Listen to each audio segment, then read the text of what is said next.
নতুন ভালোবাসার গল্প পেতে, দেখতে এবং শুনতে আমাদের চ্যানেলটি সাবস্ক্রাইব করে পাশে থাকা বেল আইকনটি ক্লিক করুন। অবনীর চোখে কালো কাপড় বেঁধে কোলে উঠিয়ে নিয়ে তার ভার্সিটির সামনে থেকে তাকে তুলে নিয়ে আসলাম। এই এই কে আপনি? আর আমায় কই নিয়ে যাচ্ছেন? প্লিজ ছেড়ে দিন আমায়। জানিমান, তোমায় ছাড়ার জন্য তো কোলে নেইনি, তোমায় আমার সাথে নিয়ে যাওয়ার জন্য কোলে উঠিয়েছি। প্লিজ আমায় ছেড়ে দিন, আমি আপনার সাথে কোথাও যাব না। তোমার যেতে হবে না, আমি তো আছি তোমায় নিয়ে যাওয়ার জন্য। তোমায় আমি নিয়ে যাচ্ছি, তুমি জাস্ট চুপ করে কোলে বসে থাকো। না, আমি চিৎকার করে মানুষজন জড়ো করে ফেলবো। ওকে করো। এটা বলতেই চিৎকার চেঁচামেচি শুরু করে দিল। আশেপাশের মানুষজন সবাই আমার দিকে হা করে তাকিয়ে আছে, কিন্তু আমার বডিগার্ড গুলোকে দেখে কেউ আর কিছু বলার সাহস পাচ্ছে না। অবনী, তোমায় ভালোই ভালোই বলছি চিৎকার চেঁচামেচি না করতে, তাহলে কিন্তু খারাপ হবে বলে দিলাম। প্লিজ হেল্প মি, কেউ আমাকে বাঁচান। মেয়েটাকে বারণ করা সত্ত্বেও মেয়েটা চেঁচামেচি করছে। মানুষজন এবার আরো বাঁকা চোখে তাকিয়ে আছে আমার দিকে। আরে আপনারা সবাই আমার দিকে এমন করে তাকিয়ে আছেন কেন? আপনারা হয়তো ভাবছেন যে মেয়েটার সাথে আমি জোর করছি, কিন্তু না, মেয়েটা আমার স্ত্রী। সে আমার উপরে অভিমান করেছে, তাই তার রাগ ভাঙানোর জন্য একটা সারপ্রাইজের আয়োজন করেছি, তাই তাকে নিয়ে যাচ্ছি। তখনই অবনী চেঁচিয়ে উঠল, প্লিজ হেল্প মি, এই লোক আমার কেউ না, সে আমায় জোর করে নিয়ে যাচ্ছে। অবনীর কথা শুনে সবাই আমার দিকে চোখ পাকিয়ে তাকিয়ে আছে। না, মেয়েটাকে আটকাতে হবে, না হয় কেলেঙ্কারি হয়ে যাবে। তাই না পারতে অবনীর ঠোঁটে চুমু বসিয়ে দিলাম। এবার অবনী ধস্তাধস্তি শুরু করে দিয়েছে। জোর করে তাকে নিয়ে গাড়িতে উঠে পড়লাম। ড্রাইভার গাড়ি ড্রাইভ করছে, আর আমি অবনীকে কোলে নিয়ে জড়িয়ে ধরে আছি। সে তো চেঁচিয়ে পুরো দুনিয়াদারি একত্রে করে ফেলছে গাড়ির ভিতরে। না, মেয়েটাকে এইভাবে থামানো যাবে না, না হয় মানুষ বলবে মেয়েটাকে কিডন্যাপ করেছি আমি। আবার সেই আগের পদ্ধতি অবলম্বন করলাম। অবনীকে নিজের বাহু ধরে শক্ত করে জড়িয়ে ধরে ওর ঠোঁট জোড়ায় নিজের ঠোঁট বসিয়ে দিলাম। এই চুমু খাওয়াতে একদম ঘরে এসে পৌঁছেছি। তবে আমার কোনো হদিস নেই, আমি অবনীকে চুমু খাওয়াই এইভাবে মগ্ন হয়ে পড়েছি যে বাসার সামনে কখন আসলাম তা নিজেও জানি না। স্যার, বাসার সামনে চলে এসেছি। ড্রাইভারের ডাকে হুঁশ ফিরে আসলো। ওকে, তুমি গাড়ি সাইড করে রাখো, আমি ওকে নিয়ে বাসায় ঢুকছি। অবনীকে নিয়ে বাসায় ঢুকে পড়লাম। অবনীর হাত পা ছুটাছুটি করা তো বন্ধ নেই। আপনি আমায় কোথায় নিয়ে এসেছেন? প্লিজ আমায় ছেড়ে দিন না, আমি বাসায় যাব। তোমার হবুর বাড়িতে তোমায় নিয়ে এসেছি, আজ থেকে এটাই তোমার বাসা। এই বাড়িতে একবার প্রবেশ করেছো তো কোনোদিন আর যেতে পারবে না। আপনি এসব কি বলছেন? আর আমার হবু মানে? মানে আমি তোমার হবু। গাড়িতে তোমায় উপরে অধিকার কি এমনি এমনি খাটিয়েছে নাকি? না, আমি মানি না, আপনি আমার হবু হতে পারেন না। না মানলে আমার কিছু করার নেই, তবে এটাই মাথায় রাখো, তুমি আমার বউ, তুমি এই বাড়িতেই থাকবে। তুমি হাজার চাইলেও এখান থেকে পালাতে পারবে না।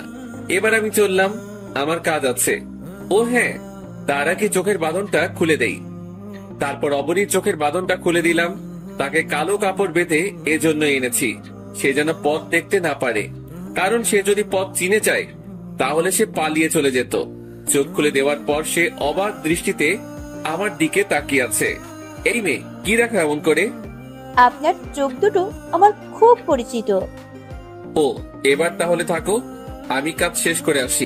বেটা, তুই যা, খালি তুই গেলেই আমি পালিয়ে যাব। দেখে কাজে চলে আসলাম। হঠাৎ সিকিউরিটি ফোন দিল। স্যার, ম্যাম জঙ্গলের ভিতরে কোথায় যেন হারিয়ে গেছে। সে হারিয়ে যায়নি, পালিয়ে যাওয়ার চেষ্টা করেছে। তোমরা ওর খোঁজ করো, আশা করি পেয়ে যাবে। কারণ সে আমার বাড়ি থেকে মৃত্যুর আগ পর্যন্ত পালাতে পারবে না। তোমরা খোঁজ চালু করো, আমি আসছি। আর আজ সব কটা সিকিউরিটিকে মজা দেখাবো। সিকিউরিটির সাথে কথা বলে ফোনটা কেটে দিলাম। অন্যদিকে অবনী। হে আল্লাহ, আমি কোথায় ফেসে গেলাম? চারিদিকে জঙ্গল আর জঙ্গল, তার উপরে জঙ্গলের ভিতর থেকে কেমন যেন ভয়ঙ্কর পশু পাখির আওয়াজ আসছে। তখন একটা বাঘ জঙ্গলের ভিতর থেকে বেরিয়ে আসে। অবনী এটা দেখে দাঁত মুখ খিচে দৌড় মারে। বাঘটাও তার পিছু নেয়। হঠাৎ দেখে বাঘটা রক্তাক্ত অবস্থায় মাটিতে পড়ে আছে, আর সামনে পাঠানোর মতন সেই অপরিচিত লোকটা দাঁড়িয়ে আছে। জানেমান, তোমায় বলেছিলাম তুমি হাজার চাইলেও এখান থেকে পালাতে পারবে না। সো কেন বৃথা চেষ্টা করো তুমি? হ্যাঁ, প্লিজ, আমি ঘরে যাব। এই জায়গাটা সব কটা পশু পাখি বসবাস করে, মানুষ বলতে কেউ থাকে না এই জঙ্গলে। আপনিও সেই কাতারের। অবনী, বারবার বলছি মানিয়ে নেওয়ার ট্রাই করো, না হয় সব দিকে হারাবে। আমায় মেনে নিলে পুরো দুনিয়া পেয়ে যাবে, আর না হয় ভিতরে ভিতরে নিজে ঢুকে ঢুকে মরবে। আপনায় আমি মানবো না, ব্যাস মানবো না। ওকে, তোমার মানতে হবে না, আমি তোমায় মেনে নিলাম। এটা বলেই অবনীকে কোলে তুলে নিলাম। তারপর জঙ্গলের ভিতর থেকে সোজা বাসায়। উকিল সাহেবকে আসার সময় সাথে করে নিয়ে এসেছি। কাজের মহিলাকে বললাম অবনীকে সাজিয়ে দিতে। সে অবনীকে নিয়ে সাজাতে চলে গেল। আপা, কোন কালারের শাড়ি পরবেন আপনি? আমি কিছুই পরবো না, আমি বাড়ি যাব। মাথা থেকে সেই ভূত নামিয়ে ফেলেন, আপনি কখনোই জায়গা থেকে বেরোতে পারবেন না। আর বড় কথা হলো, এখান থেকে যে কি করবেন? আকাশ স্যার তো অনেক ভালো একটা মানুষ, তিনার সাথেই থেকে যান। তিনি বাসার পেছনে পুরো শপিং মল বানিয়ে রেখেছে। সেখানে মেয়েদের সমস্ত দামি দামি কাপড়, দামি দামি সব অলংকার মজুদ রয়েছে। সবকিছুই তো আপনারই হবে। তোমার সেই বেয়াদব আকাশ ছেড়ের কোনো কিছুই আমার লাগবে না, আমি বাড়ি যাব। ম্যাম, আপনি রেডি হয়ে নিন, না হয় আকাশ স্যার আমার 12টা বাজিয়ে দেবে। না না না, আমি রেডি হব না তো রেডি হব না। ওকে, আমি স্যারকে গিয়ে বলছি। স্যার, ম্যাম নাকি রেডি হবেন না। ওকে, আমি দেখছি। সোজা গিয়ে অবনীকে রুম থেকে কোলে তুলে বাহিরে নিয়ে আসলাম। উকিল সাহেব, আপনি বিয়ে পড়ান। অবনী তো সেই রকমের চিৎকার চেঁচামেচি করছে, সে বিয়ে করবে না। শুধু কানে কানে একটা কথা বললাম, তারপর চুপচাপ সে আমায় বিয়ে করে নিল। বিয়ে পড়িয়ে উকিল সাহেব চলে গেল, আর আমি অবনীকে নিয়ে সেইভাবে রুমে ঢুকে পড়লাম। তারপর আলমারি থেকে শাড়ি বের করে নিজ হাতে তাকে পরিয়ে দিলাম। শাড়ি পরানোর সময় অবনীর কত জায়গায় যে আমি চুমু খেয়েছি তা উপরওয়ালাই জানেন। অবনীর কানে সেই কথাটা বলার পর থেকে সে একদম চুপচাপ হয়ে গেছে। আচ্ছা, আমি কি আর কখনো আমার মা বাবাকে দেখতে পাবো না? পাবে পাবে, সময় হলে সবাইকে দেখতে পাবে। এবার দেখি চুপচাপ খাটে গিয়ে বসো। আমি দরজা খুলে ভিতরে আসলে তুমি আমায় পায়ে ধরে সালাম করবে, নতুন বইয়ের মতন। অবনীকে খাটে রেখে বাহিরে চলে গেলাম।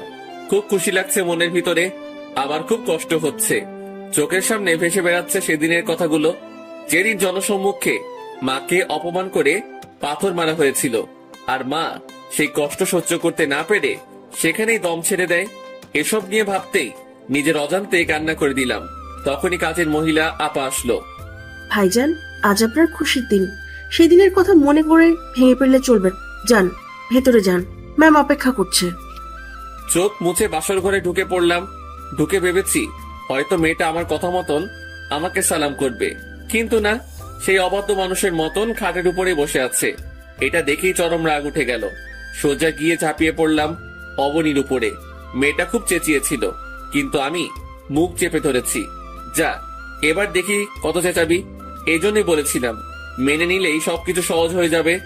আজ যদি সে আমায় সালাম করতে আসতো, তাকে সালাম করতে না দিয়ে বুকে তুলে নিতাম, তারপর সারা রাত বুকের মধ্যে জড়িয়ে ধরে রেখে গল্প শুনতাম।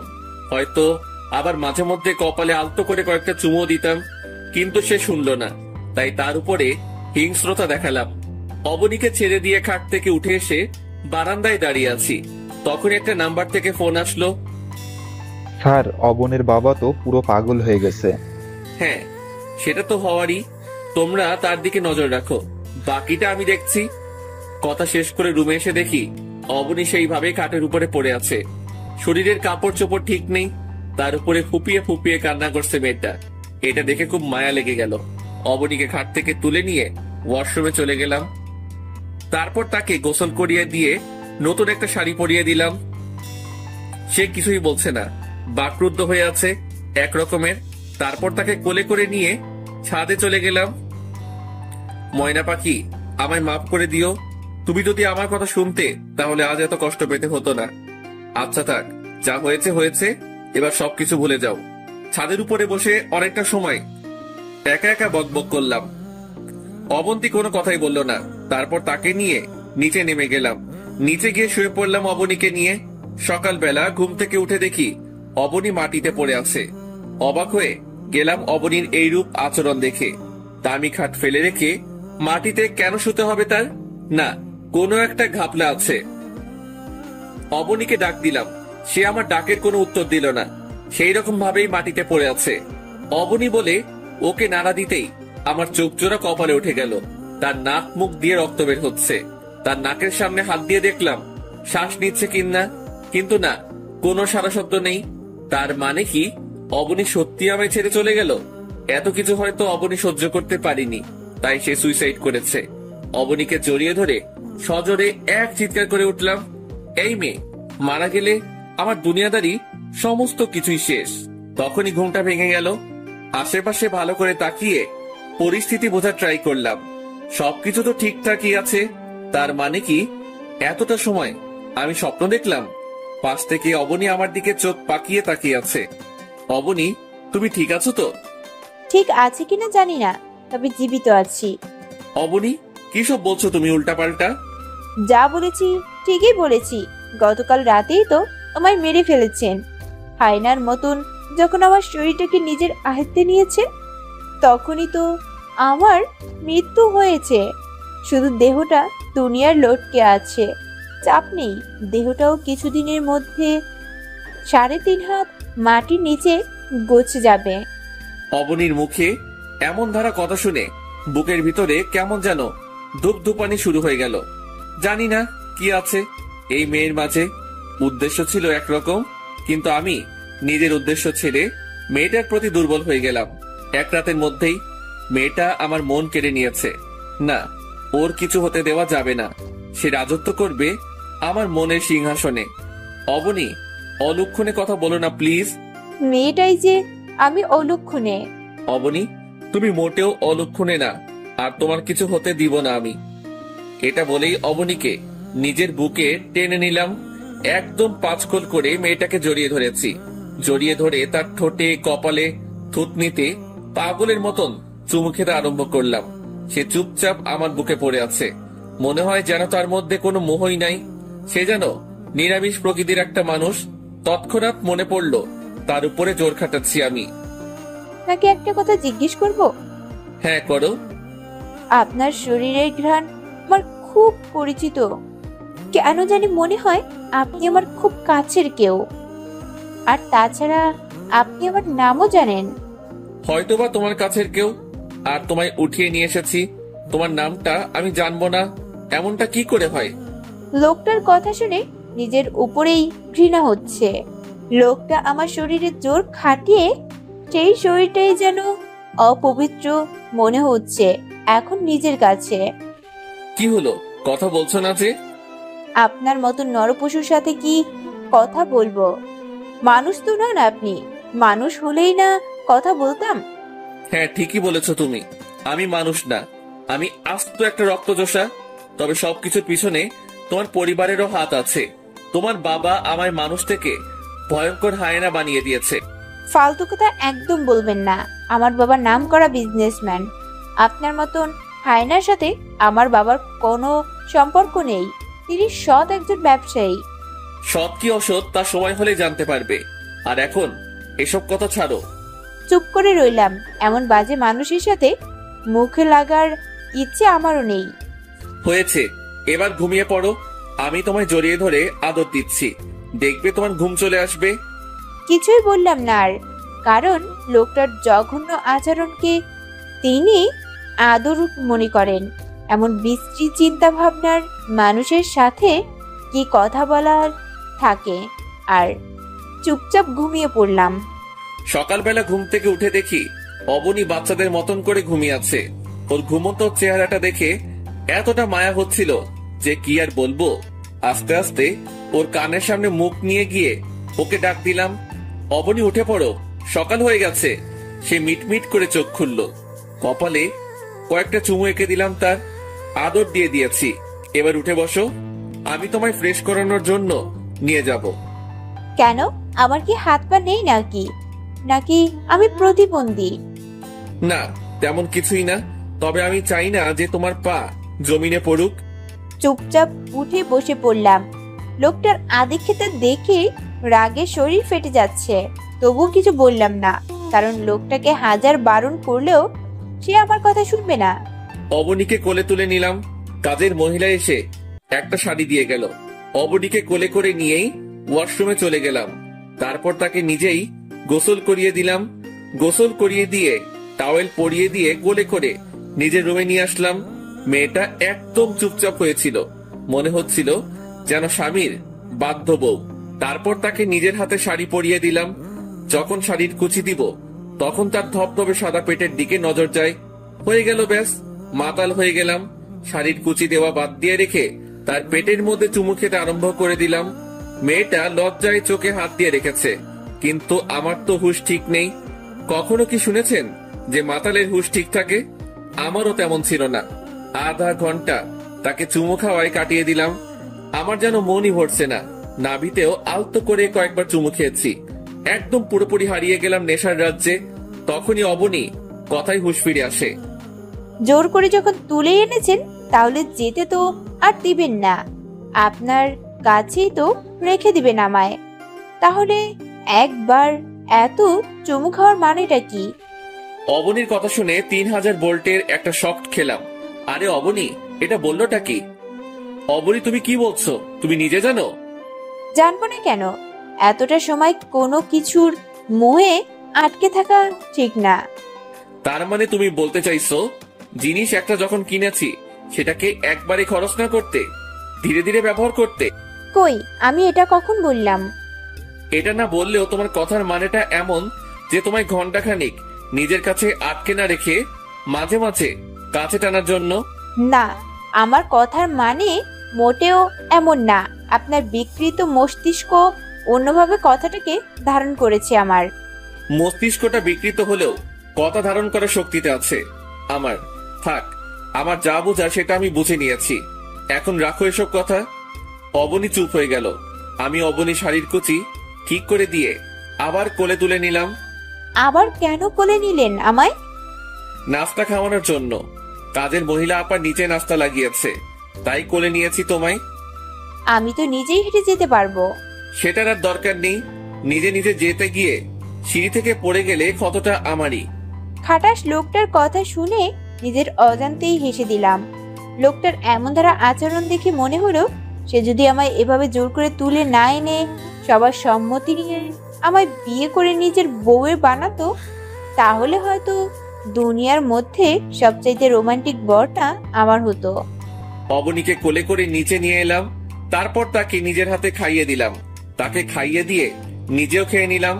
খাওয়া দাওয়ার পালা শেষ করে, অবনী, বাসায় যদি তোমার বোরিং লাগে তাহলে তুমি আমার সাথে অফিসে যেতে পারো, আর না হয় যদি বলো জঙ্গলে সফর করবে তাহলে সেটাও করতে পারো। অফিসে নিয়ে চলেন আপনার সাথে। যাক, এই একটা সুযোগ পালিয়ে যাওয়ার। অফিস থেকে বের হয়ে সোজা বাসায় চলে যাব। ওকে, ঠিক আছে, আমি রেডি হয়ে আসছি। তুমি এখানে বসো। আমি জানি অবনী অফিসে যাওয়ার অপশন কেন বেছে নিয়েছে। সে হয়তো ভিতরে ভিতরে কোনো প্ল্যান সাজিয়েছে, তবে সে এটা জানে না যে আমি আকাশ মাহমুদ কোনো কাঁচা কাজ করি না। সে হাজার চালাকি করেও আমার সাথে পেরে উঠতে পারবে না। রেডি হয়ে এসে অবনীকে সাথে করে নিয়ে অফিসের উদ্দেশ্যে রওনা হলাম। বেশ কিছুক্ষণ পর অফিসে পৌঁছে গেলাম। অফিসে পৌঁছে আমি আমার কাজে মন দিয়েছি। অবনী আমার কেবিনে লক্ষ্মী মেয়ের মতন বসে আছে। মেয়েটার হয়তো বসে বসে বোরিং লাগছে অনেক। আমি না হয় আমার কাজ করছি দেখে বোরিং লাগছে না, কিন্তু মেয়েটার তো কোনো কাজ নেই। একটা মানুষ আর কতটা সময় বসে থাকতে পারে? অবনী, তুমি গিয়ে ঘুরে ঘুরে পুরো অফিসটা দেখো। এই সুযোগটার অপেক্ষায় তো ছিলাম এতটা সময়। এবার সোজা পালিয়ে যাব খাটাসটার ক্যাবিন থেকে। বেরিয়ে ফাঁক খুঁজছিলাম কখন সুযোগ পাবো। এদিকে সেদিকে তাকিয়ে ভালো করে সবকিছু নিজের আয়ত্তে করে নিলাম। সবাই কাজে বিজি হয়ে পড়েছে। এই সুযোগ, এবার আমি পালিয়ে যাব। সোজা অফিসের গেট দিয়ে বের হয়ে গেলাম। অফিসের বাইরে বের হয়ে পা রাখতেই এক ঝাঁক সিকিউরিটি আমার পথ আটকালেন। ম্যাম, কোথায় যাচ্ছেন? আল্লাহ, ধরা পড়ে গেলাম। এবার কি বলবো আমি? আসলে অফিসটা ঘুরে ঘুরে দেখছিলাম। ম্যাম, অফিসের ভিতরে পরিবেশটাকে দেখুন। স্যারের অনুমতি নেই আপনাকে বাইরে যেতে দেওয়ার। মেজাজটা পুরো ডাঙায় উঠে গেল। তাও নিজেকে শান্ত করে রেখে ক্যাবিনে চলে এলাম। কি পালাতে পারলে না? আপনি হয়তো সবটা আগে থেকে জানতেন, তাই না? বেশি কিছু বলবো না, শুধু একটা কথাই মাথায় রেখো, আমি কোনো কাঁচা খেলোয়াড় না। তুই আস্ত একটা খাটাস। মনে মনে আমাকে গালি দিয়ে লাভ নেই। চুপচাপ এই চেয়ারটাতে বসে পড়ো, আর কিছুক্ষণের মধ্যে বাসায় চলে যাব আমরা। চেয়ারটাতে বসে আছি, আল্লাহ না জানি বাসায় গেলে লোকটা আমার সাথে কিরূপ আচরণ করবে। কিছু সময়ের মধ্যে কাজ শেষ করে বাসার উদ্দেশ্যে রওনা হলাম। রাস্তার ধারের দেওয়ালগুলোতে অবনীর ছবি টানানো। অবনী, দেখো তোমার ছবি। এটা বলতেই অবনী হাসতে আরম্ভ করে। তোর নজর কি শুধু পোস্টারে পড়ছে? ভালো করে সামনে তাকিয়ে দেখ। অবনীর কথা মতন সামনে তাকিয়ে দেখি রোডের মাঝখানে সেনাবাহিনী, পুলিশ, সাথে অবনীর বাবা মিলে সব কয়টা গাড়ির তল্লাশি চালাচ্ছে। এটা দেখে মাথা পুরোপুরি কাজ করা বন্ধ করে দিয়েছে। অবনী, চুপচাপ থাকো, একদম এক ফোঁটাও আওয়াজ করবে না। এদিকটা আমি সামলে নিব। এই শয়তানের বাচ্চা, তুই আর কতটা সামলাবি? সব কিছুই তো আমি বিগড়ে দিয়েছি। এবার আমাকে তোর কাছে জিম্মি করে রাখবি কি করে? দেখ, সামনে আমার বাবা আরো প্রশাসনিক কর্মকর্তারা, তিনারা তো এবার আমাকে ঠিকই উদ্ধার করে নিবে। অবনী, তোমায় আগেই বলেছি আমি যে আকাশ মাহমুদ কোনো কাঁচা খেলা খেলে না। কোমরে হাত দিয়ে পিস্তলটা বের করতে যাব, কিন্তু হাত দিয়ে দেখি কোমরে পিস্তল নেই। তখনই অবনী আমার পেটের মধ্যে পিস্তল দিয়ে চেপে ধরলো। এবার তোর আর ক্ষমা নেই। অবনী, পিস্তলটা আমায় দিয়ে দাও, উল্টো পাল্টা চাপ লেগে কোনো অঘটন ঘটে যাবে আমার। তুই হয়তো ভুলে গেছিস আমি কার মেয়ে। আমার বাবা আমাদের এসব চালানো শিখিয়েছে। টেনশন করিস না, তুই একদম অঘটন ঘটবে না। গুলিটা সোজা তোর কিডনির মধ্যেই মারবো। সো বেশি তেড়িবেড়ি করিস না। ভালো চাস তো চুপচাপ নিজেকে পুলিশের হাতে সুপে দে। অবনীর কথা শুনে পায়ের নিচ থেকে যেন মাটি সরে গেল আমার। আল্লাহ, এখন অবনীকে ওদের হাত থেকে কি করে বাঁচাবো আমি? ওরা তো আমার কাছ থেকে অবনীকে চিরতরে ছিনিয়ে নিয়ে যাবে। এখন মাথায় যেন কিছুই খেলছে না। না, নিজেকে শান্ত করতে হবে আগে। সামনে আমার কঠিন পরীক্ষা। কিছুটা সময় নিজেকে রিল্যাক্স করার জন্য নিলাম। তারপর হুট করেই অবনীর হাত থেকে গুলিটা হ্যাচকা টান দিয়ে নিজের কাছে নিয়ে নিলাম। কিন্তু এর মধ্যেই অঘটন ঘটে গেছে। অবনী গুলি চালিয়ে দিয়েছে। হয়তো আমার শেষটা এইভাবেই লেখা ছিল। নিজের শরীরের দিকে তাকে দেখি আমার তেমন কিছুই হয়নি। বুলেট আমার পেটের আলতো চামড়া ঘেঁষে চলে গেছে। বেশি কিছু না হলেও মোটামুটি ক্ষতি হয়েছে আমার। পেট থেকে রক্ত পড়ছে। ভাগ্যিস গুলিতে সাইলেন্সার লাগানো ছিল, তাই তেমন আওয়াজ হয়নি। অবনী আমার সাথে ধস্তাধস্তি শুরু করে দিল গুলিটা নেওয়ার জন্য। না, এবার অতিরিক্ত হয়ে গেছে। মেয়েটাকে আটকানো দরকার। অবনীর গলায় হাত দিয়ে ওর শ্বাসনালীতে আঙুল মেরে দিলাম। সাথে সাথে সে বেহুশ হয়ে গেল। স্যার, আপনি ঠিক আছেন তো? হ্যাঁ, আমি ঠিক আছি। আমাকে নিয়ে তোদের চিন্তা করতে হবে না। তোরা তাড়াতাড়ি তোর ম্যামকে সামলা। আমি যেখানে যাই না কেন আমার সাথে গার্ড থাকে। ওরা অবনীকে পিছনের সিটে শুইয়ে দিল। ঠিক তখনই সেনাবাহিনী একজন আমার গাড়ি আটকায়। এই যে মিস্টার, গাড়ি থেকে নামেন। আমি ক্ষতটাকে ঢেকে ফেললাম সাথে সাথে। তাড়াতাড়ি নামেন গাড়ি থেকে, গাড়ির তল্লাশি করব। Okay sir, 1 minute. পকেট থেকে আমার একটা কার্ড বের করে সেনাবাহিনীর হাতে দিলাম। আরে, আপনি বিজনেসম্যান আকাশ সাহেব না? হ্যাঁ স্যার, দুঃখিত, আপনি চলে যেতে পারেন। সেনাবাহিনী আমায় ছেড়ে দিল। কারণ নাম, আমিও কম কামাই করিনি। আকাশ মাহমুদকে মোটামুটি অনেক মানুষই চিনে, আর অবনীর বাবাও হয়তো আমার দিকে খেয়াল করেনি। অন্য গাড়ি তল্লাশিতে বিজি ছিল। ড্রাইভার গাড়ি ড্রাইভ করছে। এদিকে আমার পেটের মধ্যে পেইন শুরু হয়ে গেল। মনে হচ্ছে যেন রুহুটা বের হয়ে যাবে। ড্রাইভার তাড়াতাড়ি গাড়ি ড্রাইভ করে বাসায় নিয়ে আসলো। এই অবস্থাতেই অবনীকে গাড়ি থেকে নামিয়ে কোলে তুলে নিলাম। তারপর নিজের রুমে এনে শুইয়ে দিয়েছি। এই যে শোনো, তোমরা ম্যামের পাহারায় থাকো। তার জ্ঞান ফিরে আসলে আমায় খবর দিও তোমরা। ওকে স্যার, কিন্তু আপনি কোথায় যাচ্ছেন? আপনার তো ডক্টরের কাছে যাওয়া উচিত। লালু আমার পার্সোনাল ডক্টরকে ফোন করে আসতে বলে দিয়েছে। লালু আমার পার্সোনাল বডিগার্ডের নাম। একটু পর ডক্টর বাসায় চলে আসলো। আরে আকাশ ভাই, কি করে হলো এটা? ডক্টর সাহেব, কি যে বলবো আপনাকে, আসলে পথের মধ্যে একটা ঝামেলা হয়ে গিয়েছিল, যার দরুন চোট পেয়েছি।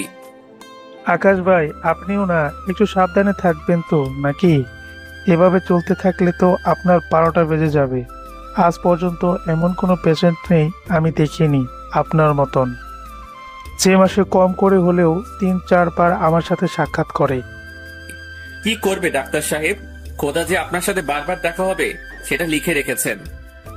ভাই, যাই হোক না কেন, এবার একটু ভালো করে নিজের কেয়ার করবেন। আমি কত জায়গায় ওয়াশ করে দিচ্ছি, আর এই যে কিছু মেডিসিনের নাম লিখিয়ে দিলাম, সেটা কন্টিনিউস করবেন। আচ্ছা ডক্টর সাহেব।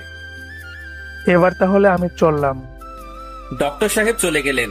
পেইন করছে জায়গাটা প্রচন্ড রকমের, তবে এটা ভেবে শান্তি লাগছে যে অবনীকে আমার কাছ থেকে কেউ কেড়ে নিতে পারেনি। কিন্তু অবনী আজ আমায় মৃত্যুর চৌকাঠ পর্যন্ত পৌঁছে দিয়েছিল। ভাগ্যিস উপরওয়ালা আমায় রক্ষা করেছে। আমি একটা জিনিস ভেবেই পাই না যে দুনিয়ায় যে যাকে বেশি ভালোবাসে সে ততটাই বেশি অবহেলা পায়। স্বার্থপরের দুনিয়া, এই দুনিয়ায় আসলেই ভালো মনের কোনো দাম নেই। এসব নিয়ে ভাবছিলাম, তখনই গার্ড এসে খবর দিল, স্যার ম্যামের জ্ঞান ফিরেছে। ওকে, আমি আসছি। অবনীর কাছে চলে গেলাম। সে বিছানায় শুয়ে শুয়ে দেওয়ালের চারপাশ ঘুরে ঘুরে তাকাচ্ছে। আরে অবনী, এভাবে খুঁটিয়ে খুঁটিয়ে দেখে কোনো ফায়দা নাই। এটা আমার বাড়ির 4 দেওয়াল, তোমার বাড়ির 4 দেওয়ালে তোমায় যেতে দেইনি। কি রে, তুই আমায় সেনাবাহিনীর চোখ ফাঁকি দিয়ে এখানে নিয়ে আনলি? আগেই বলেছি অবনী আমি তোমায়, যে আমি কোনো কাঁচা খেলোয়াড় না। তুই আসলেই সন্ত্রাস। অবনী, মুখের ভাষা ঠিক করো, না হয় চিরতরে বাবা মায়ের মুখ আর দেখতে পাবে না। ভালো রূপটাই সবসময় দেখার চেষ্টা করিও, না হয়তো বাপ বেটি কাউকে ছাড়বো না। 3.5 হাত মাটি খুঁড়ে সেখানে বাপ বেটি দুজনকেই কবর দিয়ে আসবো। মানুষটার কথায় চুপসে গেলাম, কারণ যেই মানুষটা আমায় কিডন্যাপ করার মতো জঘন্য কাজ করতে পারে, সে যে আমায় মেরে ফেলবে না তার কোনো নিশ্চয়তা নেই। সারাটা দিন পেটের ব্যথা নিয়ে কাটিয়ে দিলাম। রাতের বেলায় নিজের রুমে চলে গেলাম। গিয়ে দেখে অবনী বিছানায় শুয়ে আছে। আমিও অবনীর পাশে শুয়ে গেলাম। বিছানায় শুয়ে ওকে টান দিয়ে নিজের কাছে নিয়ে এসেছি। তখনই সে আমায় ধাক্কা দিয়ে নিজের কাছ থেকে সরিয়ে দিল। সাথে সাথে পেটের ব্যথাটা আরো দ্বিগুণ হয়ে গেল।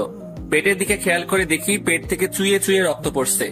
অবনী আমায় ধাক্কা দেওয়ার সময় ওর হাতটা আমার পেটে গিয়ে লাগে, যার ফলে ক্ষতটা থেকে রক্ত পড়া আরম্ভ করেছে। পেটের ব্যথা নিয়ে অবনীর দিকে অসহায় চোখে তাকিয়ে আছি। সেও আমার দিকে তাকিয়ে আছে। হয়তো কিছুটা আন্দাজ করতে পেরেছে সে। সো সরি, আমি আসলে ইচ্ছে করে এমনটা করিনি। ইচ্ছাই হোক অনিচ্ছাই হোক, আঘাত তো করেছো তুমি। এবার তো শান্তি হয়েছে তোমার। আমায় কষ্ট দিয়ে যখন তোমার শান্তি লাগে তবে তুমি তাই করো, সমস্যা নেই। কিন্তু এবার তো কাছে আসো। মানুষটার কাছে এগিয়ে গেলাম। সে আমায় 2 হাত দিয়ে নিজের বাহুর মধ্যে আগলে নিল। মানুষটার পেট থেকে রক্ত পড়ছে, তাও সে আমায় নিজের কাছে আগলে ধরে রেখেছে। মানুষটার জন্য খুব খারাপ লাগছে। চাইলে সে আমায় কষে 2টা থাপ্পড় লাগিয়ে দিতে পারত, কিন্তু সে তা করেনি। উল্টো আমায় ভালোবেসে নিজের কাছে টেনে নিয়েছে। মানুষটার এইরূপ আচরণ দেখে নিজেকে যেন পাষাণ মনে হচ্ছে। সত্যি, মানুষটা হয়তো মন খুলে ভালোবাসতে জানে। অবনীকে জড়িয়ে ধরে ওর কপালে, ঠোঁটে, গলায় পাগলের মতন চুমু খেতে আরম্ভ করলাম। সে আমায় 2 হাত দিয়ে জড়িয়ে ধরে রেখেছে। যেই মায়ের উপরে জোর খাটাচ্ছি আমি, সেই মেয়ে আমায় জড়িয়ে ধরে রেখেছে। জিনিসটা কেমন যেন অদ্ভুত লাগছে। অবনী, তুমি ঠিক আছো তো? একটু আগেই তো জড়িয়ে ধরতে সময় বাধা দিলে, কিন্তু এখন তোমায় চুমু খাচ্ছি, তাও কিছু বলছো না যে? সেটা অন্য কারণে দিয়েছি, কিন্তু এখন আর দিব না। আপনার যত ইচ্ছে হয় আপনি আমায় চুমু খান, আমি কিছুই বলবো না। অদ্ভুত লাগছিল এতটা সময়, কিন্তু এখন যেন বড়সড় একটা শক খেলাম। মেয়েটা আমায় নিচ থেকে চুমু খেতে বলছে। এ তো মেঘনা চাইতেই বৃষ্টি। দূর, যা হবে হোক, মেয়েটা নিজেই আজ সুযোগ দিয়েছে। আজ তো মন ভরে ওকে আদর করব। পাগলের মতন চুমু খেতে আরম্ভ করলাম অবনীকে। আমি চুমু খাচ্ছি আর সে বারবার শিউরে উঠছে। অনেক রাত অবধি তাকে চুমু খেয়েছি। একটা সময় চুমু খাওয়া বাদ দিয়ে ঘুমিয়ে পড়লাম। মানুষটা আসলেই অদ্ভুত প্রকৃতির, তবে তাকে আমার মাপা শেষ। যতই হায় না হোক না কেন, সে তার মনে ভালোবাসা নামক ভয়ঙ্কর গাছ গজিয়ে আছে। এই তো একটু আগেই কেমন অদ্ভুত ধরনের পাগলামো করছিল, কিন্তু এইসব বাদ দিয়ে আমায় জড়িয়ে ধরে ঘুমিয়ে পড়েছে।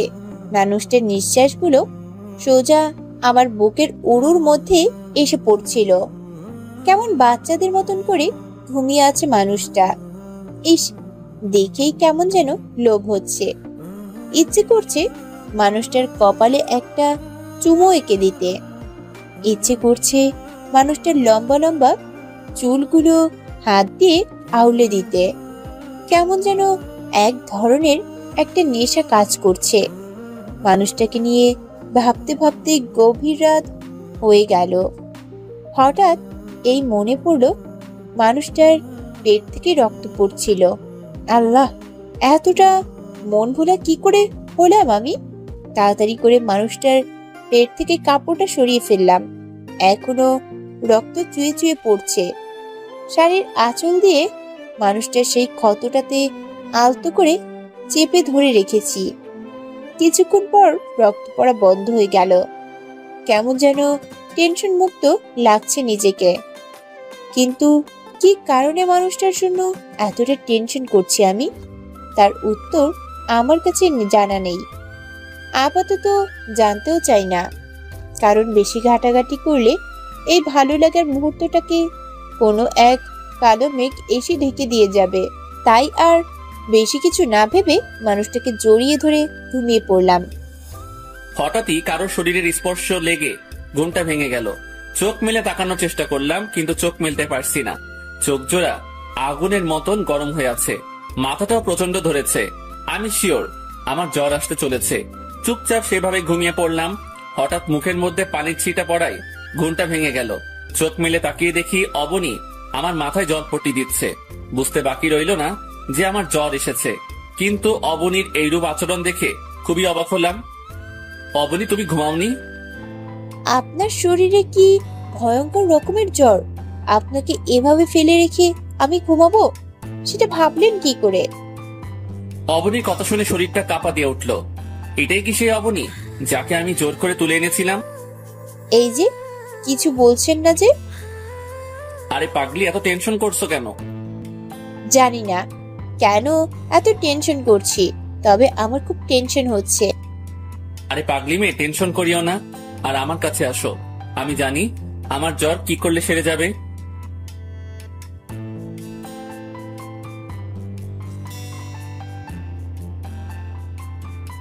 কিসব বলছেন আবল তাবল? আমি সত্যি বলছি অবনী, তুমি আমায় একবার তোমার ঠোঁটের উষ্ণ ছোঁয়া দিয়েই দেখো। সত্যি উষ্ণ ছোঁয়া দিলে জ্বর কমবে তো? হ্যাঁ, সত্যি কমে যাবে। আচ্ছা, আমি দিচ্ছি। মানুষটা আমার কাছে কি আবদার করেছে তা আমার নিজের খেয়ালও নেই, তবে তৎক্ষণাৎ মাথায় এইটাই কাজ করছিল যে মানুষটার সুস্থতা খুব প্রয়োজন। মানুষটাকে সুস্থ হলেই হয়তো আমার কলিজা তৃপ্তি পাবে। কোনো কিছু না ভেবে মানুষটার ঠোঁটে ঠোঁট বসিয়ে দিলাম। অগ্নিশিখার মতন গরম হয়ে আছে ঠোঁট জোড়া। মনে হয় যেন আগুনের দলা গালে নিয়ে রেখেছি। তবে তৎক্ষণাৎ কেন জানি না আগুনের দলাটাই খুব প্রিয় হয়ে উঠেছে আমার। পাগলের মতো চুমু খাচ্ছি মানুষটার ঠোঁট জোড়ায়। কোথায় শুরু কোথায় শেষ কিছুই জানি না আমি। এরপর আর কিছু মনে নেই। মানুষটার ঠোঁটে চুমু খেতে খেতে কখন যে ঘুমিয়ে গেছি তা নিজেও জানি না। সকালবেলা ঘুম থেকে উঠে দেখি অবনী আমায় শক্ত করে জড়িয়ে ধরে রেখেছে। মনে হয় যেন সে আমায় ছেড়ে দিলেই আমি পালিয়ে যাব। নিজেকে অবনী থেকে ছাড়িয়ে নিয়ে বিছানা থেকে উঠে পড়েছি। গোসল করা প্রয়োজন খুব। কাপড় চোপড় নিয়ে ওয়াশরুমে ঢুকার জন্য পা বাড়ালাম, তখনই ফোনটা বেজে উঠল। গিয়ে ফোনটা রিসিভ করলাম। ফোনটা রিসিভ করতেই অপর পাশ থেকে কান্নার আওয়াজ কানে ভেসে আসলো। কিরে, কি হয়েছে? কান্না করছিস কেন? আমার কথার প্রত্যুত্তরে অপর পাশ থেকে যা বলল তা শুনে জায়গার মধ্যে থ হয়ে দাঁড়িয়ে গেলাম। হাত থেকে ফোনটা ফ্লোরের উপরে পড়ে 2 টুকরো হয়ে গেছে। কথাগুলো শোনার পর যেন আমার পুরো দুনিয়াদারি নিমিষেই থমকে গেল। এই, কি হয়েছে আপনার? হঠাৎ কি এমন হলো যে এমন ভাবে চমকে গেছেন আপনি? না, কিছু হয়নি আমার। আর তুমি ঘুম থেকে উঠলে কখন? আপনার ফোনের আওয়াজে ঘুম ভেঙে গেছে আমার। আরে সেসব কথা ছাড়েন এখন, প্লিজ বলেন না কি হয়েছে। আপনাকে চিন্তিত দেখে না আমার খুব খারাপ লাগছে। ছোট বোন ফোন দিয়েছিল। মা হারানোর পর যে মানুষটাকে মা বলে ডেকেছি তিনি নাকি গুরুতর অসুস্থ। আগেও অসুস্থ ছিল, কিন্তু আজ ভোর 5টায় নাকি অনেক বেশি অসুস্থ হয়ে পড়ে। নিঃশ্বাসও নিতে পারছে না নাকি তিনি ঠিক মতন। ডক্টররা মাস্ক লাগিয়ে রেখেছে মুখে। মানুষটার কথা শুনে খুব খারাপ লাগছে। যে মানুষটাকে গতকালও আমি দেখতে পারতাম না, আজ তার কষ্টে আমার কষ্ট হচ্ছে। বিষয়টা কেমন অদ্ভুত না? হ্যাঁ, অবশ্যই অদ্ভুত। মানুষটা আমায় কি জাদু করেছে তা উপরওয়ালাই ভালো জানেন। আচ্ছা, তাহলে এখন কি করবেন? হসপিটালে যাব। কিন্তু আপনার শরীরও তো বেশি একটা ভালো না। সমস্যা নেই, তুমি তো আছো আমার কেয়ার করার জন্য। কিন্তু ছোট বোন মিলি সবকিছু একা সামলাতে পারবে না। আম্মুর আমাকে প্রয়োজন। হ্যাঁ, ঠিক বলেছেন। আচ্ছা অবনী, তুমি কি কি নিবে তা নিয়ে নাও, আমি রেডি হচ্ছি। পরে দুজন রওনা দিব। আচ্ছা। অবনীকে সাথে নিয়ে সোজা হসপিটালে চলে আসলাম। আম্মুর এখন অবস্থা খারাপ। ডক্টররা মুখে মাস্ক লাগিয়ে রেখেছে। নিজের কাছে যেন নিজেকে অপরাধী মনে হচ্ছে। আমি যদি আজ বাসায় থাকতাম তাহলে আম্মুর আর এই অবস্থা হতো না। আজ 3 দিন হসপিটালে, কোথায় খাওয়া দাওয়া, কোথায় কি, কোনো কিছুরই ঠিক ঠিকানা নাই। অবনীও খুব টেনশন করছে আম্মুকে নিয়ে। সেটা তার ফেস দেখে বুঝতে বাকি রইল না। শুধু তাই নয়, মেয়েটা আমাকে নিয়ে খুব টেনশনে ছিল। না, মেয়েটাকে বাসায় পাঠিয়ে দেই। এখানে থাকলে আরো টেনশন করবে মেয়েটা। অবনী, তুমি বাসায় চলে যাও। পাগলের মতন কথা বলবেন না একদম। আমি বাসায় চলে যাব মানে? তাহলে আপনার কেয়ার কে করবে শুনি? আপনিও যে অসুস্থ সেই জিনিসটা কি আপনার মনে আছে? আসলে সত্যি তো, সবকিছুর ভিড়ে নিজের অসুস্থতার কথাই ভুলে গেছি। তবে অবাক করা বিষয় হলো অবনীর এইরূপ পরিবর্তন। অবনীকে কাছে টেনে নিলাম, তারপর ওকে জড়িয়ে ধরে, অবনী তুই সত্যি আমার লক্ষ্মী বউ। তোমার মতন মানুষকে নিজের লাইফে এনে আমার জীবন সার্থক। অনেক কয়টা চুমু এঁকে দিলাম অবনীর কপালে। ইস, কি বলে লোকটা! লজ্জায় মানুষটার বুকে মুখ লুকালাম। মানুষটার প্রতি কিভাবে দুর্বল হয়ে গেছি তার নিজেরও অজানা। আমার সমস্ত দুনিয়াদারি কেমন যেন ওনার মধ্যেই সীমাবদ্ধ হয়ে গেল।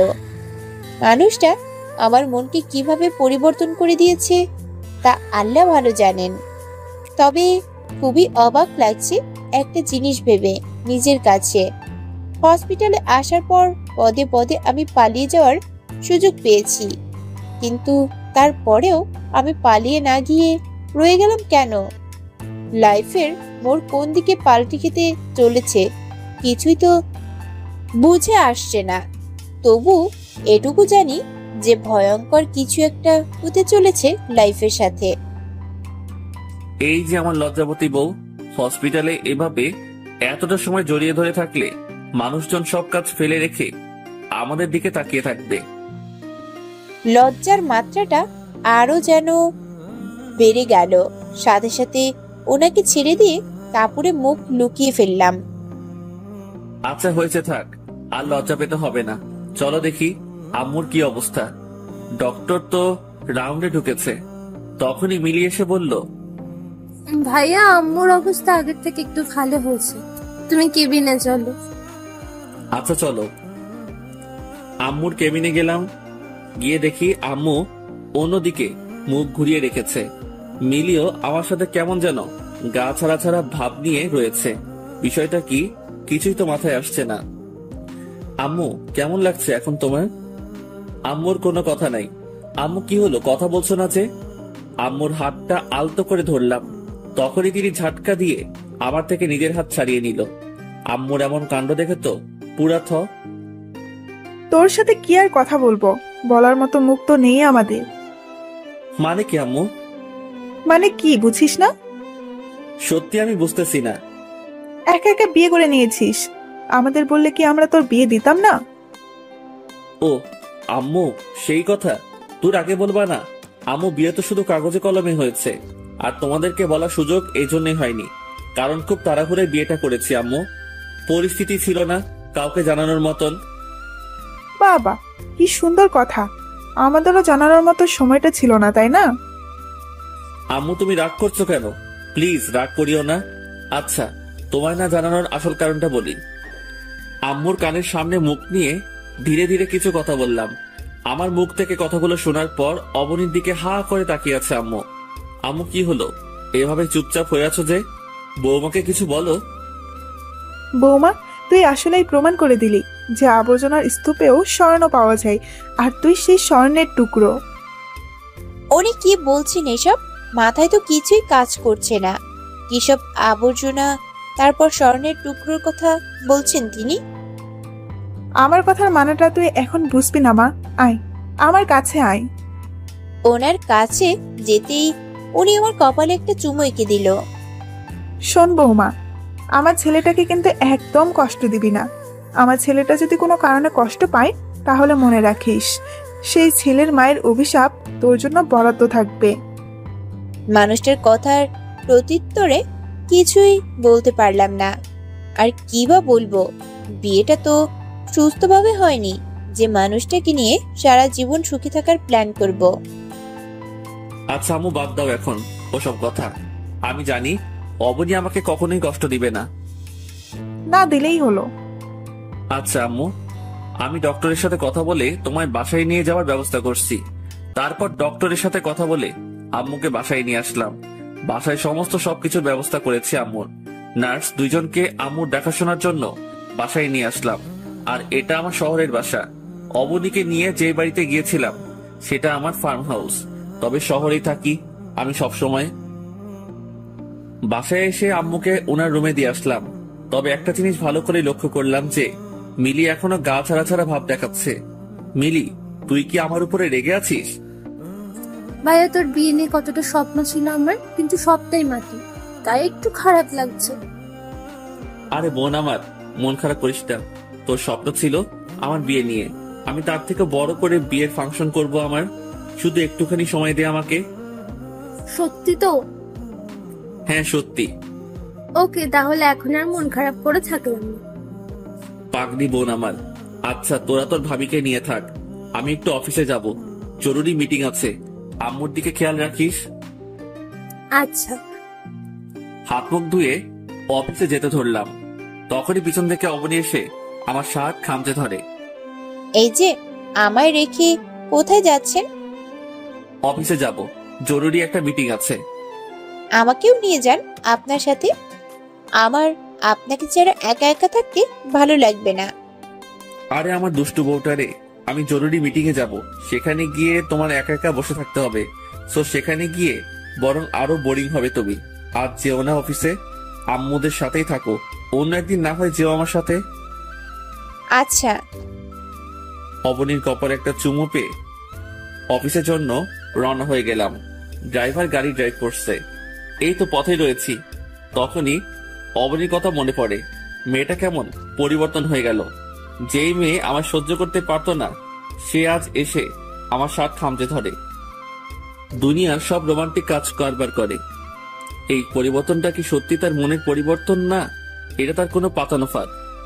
যেই ফাঁদ আমি নিজেই পেতেছি, সেই ফাঁদে নিজেই ফাঁসতে চললাম না তো আবার। এসব নিয়ে ভাবতে ভাবতে অফিসে চলে এসেছি। গাড়ি থেকে নেমে অফিসে ঢুকে পড়লাম। কেবিনে বসে নিজেকে একটু রিল্যাক্স করছি। তখনই ম্যানেজার কেবিনে আসে। স্যার, আমি ফাইল রেডি করে রেখেছি, আপনি একটু চেক করে নিলে ভালো হতো। আচ্ছা, আমি দেখছি। ফাইলটা চেক করে নিলাম, সব ওকে আছে কিনা তা দেখার জন্য। সবকিছুই ওকে আছে। তারপর মিটিং এর জন্য চলে গেলাম। মিটিং করছিলাম, তখনই হঠাৎ মিলি ফোন দেয়। Excuse me. একপাশে চলে আসলাম কথা বলার জন্য। ভাইয়া, অনেক কটা ছেলে পেলে বাড়িতে এসে ভাবিকে জোর করে জবরদস্তি তুলে নিয়ে গেছে। কি? হ্যাঁ ভাইয়া, তুই তাড়াতাড়ি বাড়িতে আয়। আমি এক্ষুনি আসছি। মিলির কথা শুনে আমার দুনিয়াদারি যেন ঘুরতে আরম্ভ করলো। তাড়াতাড়ি করে গার্ডদেরকে ফোন করলাম। 2-1 রিং পড়তেই ফোনটা রিসিভ করলো। কিরে, তোরা আমায় খবর কেন দিলি না যে অবনীর বাবা আমার ঠিকানা জেনে গেছে, আর সে আজ আমার বাসায় লোক পাঠিয়ে অবনীকে তুলে নিয়ে যাওয়ার প্ল্যান করেছে? স্যার কি বলছেন আপনি এসব? এমন তো কোনো প্ল্যানই করেনি ম্যামের বাবা, আর কোনো লোকও তো পাঠানো হয়নি। এমন কিছু হলে তো ম্যামকে নিয়ে এই বাড়িতে আনা হতো। ওই ম্যামকে তো বাড়িতে আনা হয়নি। গার্ডের কথা শুনে কলিজাটা সোজা মোচড় দিয়ে উঠল। হায় আল্লাহ, অবনীর বাবা যদি এইরূপ না করে তাহলে কোনো তৃতীয় ব্যক্তি এই কাজ করলো। রাগে শরীর ফেটে যাচ্ছে। খোদার কসম, তুই যেই হবি না কেন, একবার যদি জানতে পারি যে আমার অবনীর সাথে এইরূপ আচরণ কে করেছে, সোজা কুপিয়ে টুকরো টুকরো করে ফেলবো। মিটিং বাদ দিয়ে রেখে সোজা ঘরে চলে গেলাম। গিয়ে দেখি মিলি আম্মু দুজনেই হতাশাগ্রস্ত হয়ে খাটের উপরে বসে আছে। মিলি, কি করে হলো এমনটা? ভাইয়া আমরাও বুঝতেছি না, হঠাৎ করে কয়েকজন লোক বাড়িতে ঢুকে পড়ে, তারপর তারা জোর করে ভাবিকে তুলে নিয়ে যায়। দারোয়ান আটকানোর চেষ্টা করেছে, তারা তাকেও আহত করেছে। বাকি গার্ড তো সব তোর সাথে চলে গিয়েছিল। ওকে, তোরা টেনশন করিস না, আমি দেখছি কি করা যায়। সে যেই হবে হোক, তোরা ভাই কেমন সেটা তুই ভালো করে জানিস। পাতাল থেকে হলেও তাদের খোঁজ আমি বের করব, এটা বলেই ঘর থেকে বের হয়ে গেলাম। স্যার ম্যামকে কোথায় গিয়ে খুঁজবো আমরা? সেটা তো আমিও বুঝতেছি না, তবে খোঁজা তো অফ করা যাবে না। দেখি, ছেলেদেরকে বলে দিয়েছি যাতে তারা খোঁজ করে। আশা করি খোঁজ পেয়ে যাব। সারাদিন অবনীর খোঁজ করলাম, কিন্তু কোনোভাবেই অবনীর খোঁজ পেলাম না। রাত 1টার সময় বাড়ি ফিরেছি।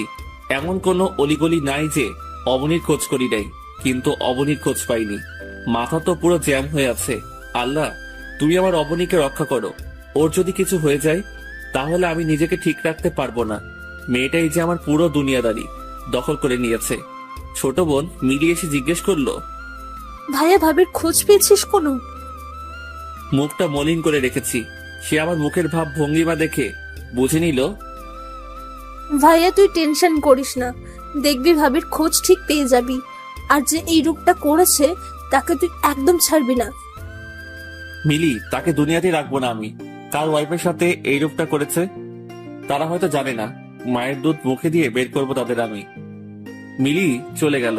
আমি বিছানায় গা এলিয়ে দিয়ে শুয়ে আছি। খাওয়া দাওয়া যেন একদম মুখে ওঠেনি সারাদিন। অবনীর চিন্তায় আরো পাগল হয়ে যাচ্ছি।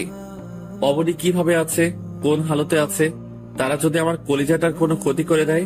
ভিতরটা কেমন শুকিয়ে গেছে আমার। খুব কষ্ট হচ্ছে অবনীর জন্য। নিজেকে আর ধরে রাখতে পারলাম না, ফুফিয়ে কান্না করে দিলাম। যতই হোক, ভালোবাসার মানুষকে নিয়ে কেউ রিস্ক নিবে না। কান্না করতে করতে কখন যে ঘুমিয়ে গেছি তা নিজেও বলতে পারবো না। সকালবেলায় মিলি এসে ডাক দিল, কিরে ভাইয়া, ঘুম থেকে উঠবি না? অনেকটা বেলা হয়ে গেল তো। মিলির গলার আওয়াজ শুনে লাফ দিয়ে ঘুম থেকে উঠে পড়লাম। এক মুহূর্তের জন্য মনে হচ্ছিল রাতে আমি সবটাই স্বপ্নে দেখেছি। মিলি অবনী কোথায়? ভাইয়া ভাবির তো কোনো খোঁজ মিলেনি, আর তাছাড়া কাল তোরাও তো কোনো খোঁজ পেলি না। মিলির কথা শুনে আবারও চোখ জোড়া ভিজে গেল। ফ্রেশ হয়ে ঘর থেকে বের হয়ে গেলাম। কাল থেকে এখন পর্যন্ত কিছুই খাইনি আমি। হঠাৎ এই গার্ড ফোন দিল। স্যার ম্যামের কোনো খোঁজ পেয়েছেন? না। কিন্তু স্যার ম্যামের বাবাও তো এরূপ কোনো কাজ করেনি। হয়তো এখানে তৃতীয় কোনো ব্যক্তি আছে। হ্যাঁ, সেটা আমারও মনে হচ্ছে। তবে স্যার টেনশন করবেন না, ম্যামের খোঁজ ঠিকই পেয়ে যাবেন। তবে আপনাকে একটা ইনফরমেশন দিতে পারি, জানি না সেটা কোনো কাজে আসবে কিনা, তাও বলি। রাজ নামের এক ছেলে ম্যামের পিছনে অনেকদিন ধরে ঘুরঘুর করছে। ম্যামের বাবার কাছে বিয়ের প্রস্তাবও পাঠিয়েছে, কিন্তু তিনি না করে দেন। সেই ছেলে কিছু করেনি তো আবার? জানি না, তবে হয়তোবা সেই করেছে এই কাজ। আচ্ছা, তার কোনো ইনফরমেশন আছে কি? হ্যাঁ স্যার, তার ঠিকানা আমি জানি। আপনাকে সেটা মেইল করে দিচ্ছি আমি এক্ষুনি। আচ্ছা। একটু পর গার্ড ঠিকানা মেইল করে দিল। আমি আমার লোকজন নিয়ে সোজা সেখানে চলে গেলাম, কিন্তু সেখানে গিয়ে কাউকেই পেলাম না। দরজায় তালা লাগিয়ে রেখেছে। মনটা পুরো খারাপ হয়ে গেল। শেষ একটা আশ্বাস পেয়েছিলাম, সেটাতেও এসে হতাশ হলাম।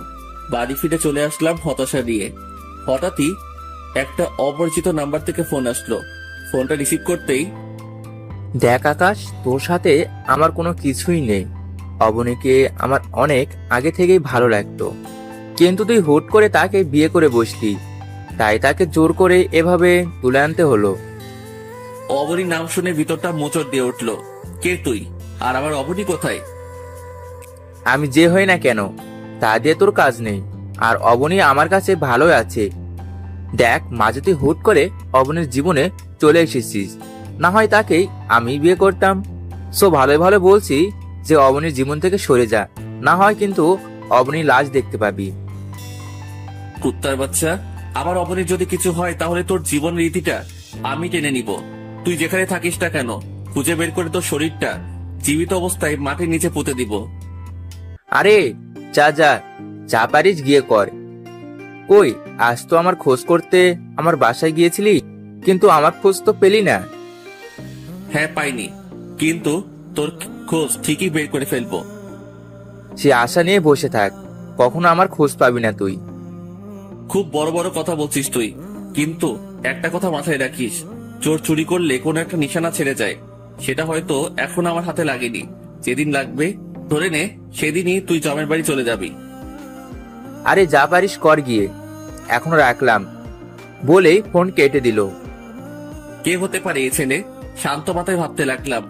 একটু আগে যার সাথে কথা বলেছি তার কথাগুলো পুনরায় ভাবতে লাগলাম। হঠাৎই মাথার টনক নড়ে উঠল। সে কি বলেছিল যে তার বাসায় গিয়েও তার খোঁজ পাইনি? তার মানে এটা রাজি করেছে। বাচাধন, এবার যাবি কোথায়? কিন্তু ব্যাটাকে তো ঘরে গিয়ে পেলাম না। লোকজন সবাইকে বললাম রাজের খোঁজ বের করতে, সবাই রাজের খোঁজে লেগেছে। সেদিনটাও এভাবে পার হয়ে গেল। না পেলাম অবনীর কোনো খোঁজ, না পেলাম রাজের কোনো খোঁজ। ক্রাইমারের নাম জেনেও তাকে আমি বের করতে পারছি না। এর চাইতে দুঃখের আর কি হতে পারে? ইচ্ছে করছে নিজের মাথায় নিজে আঘাত করে ফাটিয়ে ফেলি। আজ 3 দিন আমার কলিজাটা নিখোঁজ। তন্ন তন্ন করে রাজকে খোঁজ করেছি, কিন্তু কোথাও তাকে পাইনি। তবে এটাই বুঝলাম না যে গিদরটা কোথায় গিয়ে লুকিয়েছে। এত জায়গায় খুঁজলাম কিন্তু কোনো খোঁজ পেলাম না। হঠাৎই মনে হলো রাজের বাসায় গিয়ে আবারও খোঁজ করা উচিত।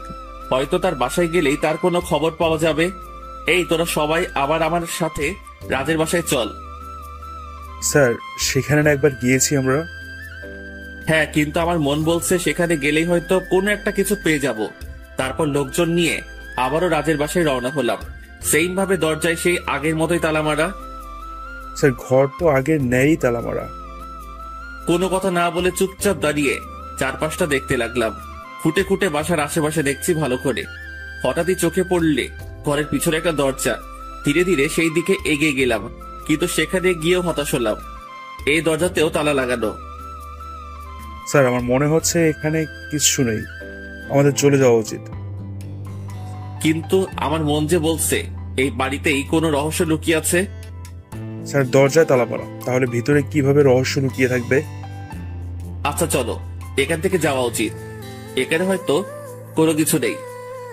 গার্ডদের নিয়ে চলে আসতে ধরলাম, তখনই আমার শার্টের হাতাটা পাশে একটা জানালার সাথে খোঁচা লেগে ছিঁড়ে গেল, আর জানালাটা খুলে গেল শার্টের টান খেয়ে। কি ব্যাপার? সারা বাড়িতে তালা লাগানো, কিন্তু জানালাটা খোলা কেন? জানালার সামনে এসে ভিতরের দিকে লক্ষ্য করতে দেখলাম জানালার কোনো গ্রিল নেই। জানালাটা পুরো একটা দরজার মতন। একটা মানুষ অনায়াসে এখান দিয়ে যাতায়াত করতে পারবে। কোনো কিছু না ভেবে জানালা দিয়ে ভিতরে ঢুকে পড়লাম। গার্ড কয়েকজন আমার সাথে সাথে জানালা দিয়ে ভিতরে প্রবেশ করলো। ভিতরে ঢুকে ধীরে ধীরে সামনের দিকে এগিয়ে গেলাম। অনেক কয়েকটা কক্ষ ভিতরে, সব কয়টায় আস্তে আস্তে দেখতে লাগলাম। হঠাৎই দেখি একটা কক্ষের ভিতরে অবনীকে জানালার সাথে বেঁধে রেখেছে, আর পাশের খাটের উপর একজন নাক ডেকে ডেকে ঘুমাচ্ছে। এটা দেখেই তো সবার চোখ জোড়া কপালে উঠে গেল। গার্ড সবাইকে ইশারা করে বললাম কেউ যেন কোনো সাউন্ড না করে, আর ইশারা করে বলে দিলাম ওকে খাট সহ এইভাবেই উঠিয়ে নিয়ে ছাদে যেতে। গার্ডরা আকাশের কথা মতন খাট সহকারে তাকে সেইভাবেই ছাদে নিয়ে গিয়ে শুকিয়ে দেয়। এইদিকে আকাশ তো অবনী অবস্থা দেখে পুরো পাগল হয়ে গেছে।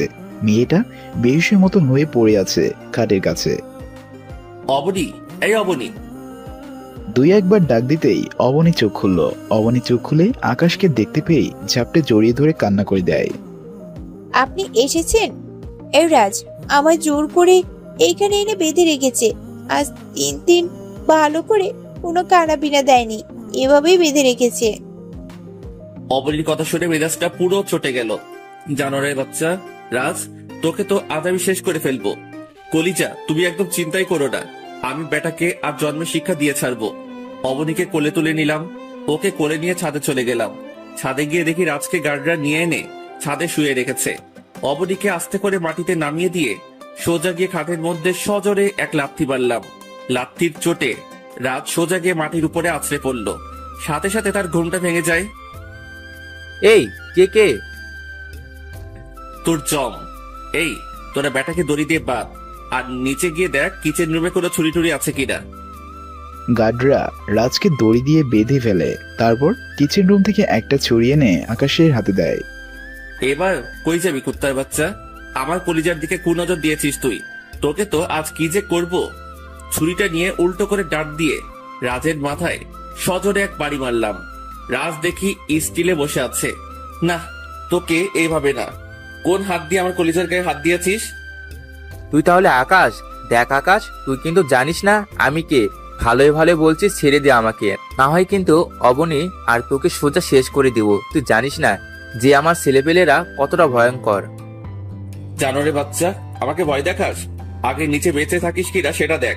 বলেই সজোরে এক কোপ মেরে দিলাম রাজের হাতের মধ্যে। সাথে সাথে হাতে সব কয়টা আঙ্গুল শরীর থেকে আলাদা হয়ে গেল। রাজ ষাঁড়ের মতো চেঁচিয়ে উঠল সোজা। ওর চিৎকার শুনে আরো রাগ উঠে গেল। অপর হাতেও কোপ দিয়ে সব কয়টা আঙ্গুল কেটে ফেললাম। তখনই পাশ থেকে অবনী আকাশ বলে ডাক দিয়ে বেহুশ হয়ে মাটিতে পড়ে গেল। সাথে সাথে অবনীর কাছে দৌড়ে গেলাম। এই অবনী, কি হয়েছে তোমার? কোনো সারা শব্দ নাই। স্যার, বেহুশ হয়ে গেছে মনে হয়। ম্যামকে তাড়াতাড়ি হসপিটালে নিয়ে যাওয়া উচিত। হ্যাঁ, আমি ওকে নিয়ে হসপিটালে যাচ্ছি। তোরা বেটাকে সাইজ করে দে। আকাশ অবনীকে কোলে তুলে নিয়ে হসপিটালের উদ্দেশ্যে রওনা দেয়। অন্যদিকে গার্ডরা রাজকে ছাদের রেলিং এর সাথে উল্টো করে ঝুলিয়ে রেখেছে দড়ি দিয়ে বেঁধে, আর দড়ির অপর প্রান্তে মোমবাতি জ্বালিয়ে দিয়েছে। আগুনে পুরো যতটা সময় দড়িতে ছিঁড়ে না যাবে ততটা সময় ওই রাজ্যের হায়াত। পড়ে ছিঁড়ে গেলেই রাজ্যের কামতামাম। অবনীকে এনে হসপিটালে অ্যাডমিট করিয়েছি। ডক্টর অবনীকে চেক আপ করে জানালো যে শরীর অতিরিক্ত দুর্বল হওয়ায় বেহুশ হয়ে গিয়েছে। অবনীকে স্যালাইন লাগিয়ে দিয়েছে। কিছু সময় পর তার জ্ঞান ফিরে আসবে। বিকালের দিকে অবনীর জ্ঞান ফিরে আসে। যাক, আল্লাহর কাছে লাখো কোটি শুকরিয়া। ডক্টর তাকে আজ হসপিটালে রাখতে বলে। রাতের বাজে 9টা। অবনীকে নিজের বাহুডোরে নিয়ে শুয়ে আছি। তখনই অবনীর বাবার গার্ড আমাকে ফোন দেয়, যাকে আমি অবনীর বাবার গার্ড হিসেবে নিযুক্ত হতে বলেছি, যাতে করে সব খবর আমি পেতে পারি। সে মূলত আমার লোক। স্যার, আপনি তাড়াতাড়ি হসপিটাল থেকে পালান। অবনীর বাবা আর সেনাবাহিনী আপনার হসপিটালে আসছে। তাদেরকে কে যেন খবর দিয়েছে যে ম্যাম এই হসপিটালে আছে। গার্ডের কথা শুনে পায়ের নিচ থেকে যেন মাটি সরে গেল মতন অবস্থা। আল্লাহ, এখন কি করবো আমি? অবনী যে আমার বুকে জড়িয়ে ধরে ঘুমিয়ে আছে। কিন্তু সেনাবাহিনী যদি একবার এসে পড়ে তাহলে তারা আমার কাছ থেকে অবনীকে চিরতরে ছিনিয়ে নিয়ে চলে যাবে। মাথায় যেন কিছুই কাজ করছে না। একে তো মেয়েটা অসুস্থ, তার উপর একটু ঘুমিয়েছে। এখন যদি তার ঘুমের ব্যাঘাত ঘটে তাহলে মেয়েটা আরো দুর্বল হয়ে পড়বে। তার প্রচুর রেস্টের প্রয়োজন। কিন্তু অন্যদিকে যে অবনীর বাবাও আসছে। না, যাই হবে হোক, অবনীকে নিয়ে হসপিটাল থেকে আগে সরে যাওয়া উচিত। অবনীকে আলতোভাবে কোলে উঠিয়ে নিলাম। পরে হসপিটালের অন্য গেট দিয়ে অবনীকে নিয়ে বের হয়ে আসলাম। ড্রাইভারকে বলেছি তাড়াতাড়ি গাড়ি ড্রাইভ করতে। ড্রাইভার গাড়ি ড্রাইভ করছে। এদিকে অবনী আমার বুকের মধ্যে জড়িয়ে ধরে এখনো ঘুমিয়ে আছে। মেয়েটাকে যতটুকু পারি আগলে রেখেছি। ওর ঘুমন্ত চেহারাটা কি যে মারাত্মক! আল্লাহ, অপলক দৃষ্টিতে তাকিয়ে আছে অবনীর দিকে। স্যার, বাসার সামনে এসে পড়েছি। ড্রাইভারের কথাই হুঁশ ফিরে আসলো। অবনীকে গাড়ি থেকে নামিয়ে বাসায় নিয়ে গেলাম। মিলি আর আম্মু তো পুরো হতাশ হয়ে আছে। আমাকে দেখতে পেয়ে মিলি দৌড়ে আসে। ভাইয়া, ভাবি কেমন আছে? জানি না রে আমি, কারণ ভালো করে ট্রিটমেন্ট করাতে পারিনি ওর। এর আগে প্রবলেম চলে আসে। আর এখন জোরে কথা বলিস না, ও ঘুমোচ্ছে। আচ্ছা ভাইয়া। অবনীকে নিয়ে গিয়ে খাটের উপরে শুইয়ে দিলাম। তাকে শুইয়ে দিয়ে আস্তে ধরলাম। তখনই অবনী চেঁচিয়ে উঠল, এই, আপনি কোথাও যাবেন না, আপনি আমার কাছেই থাকবেন।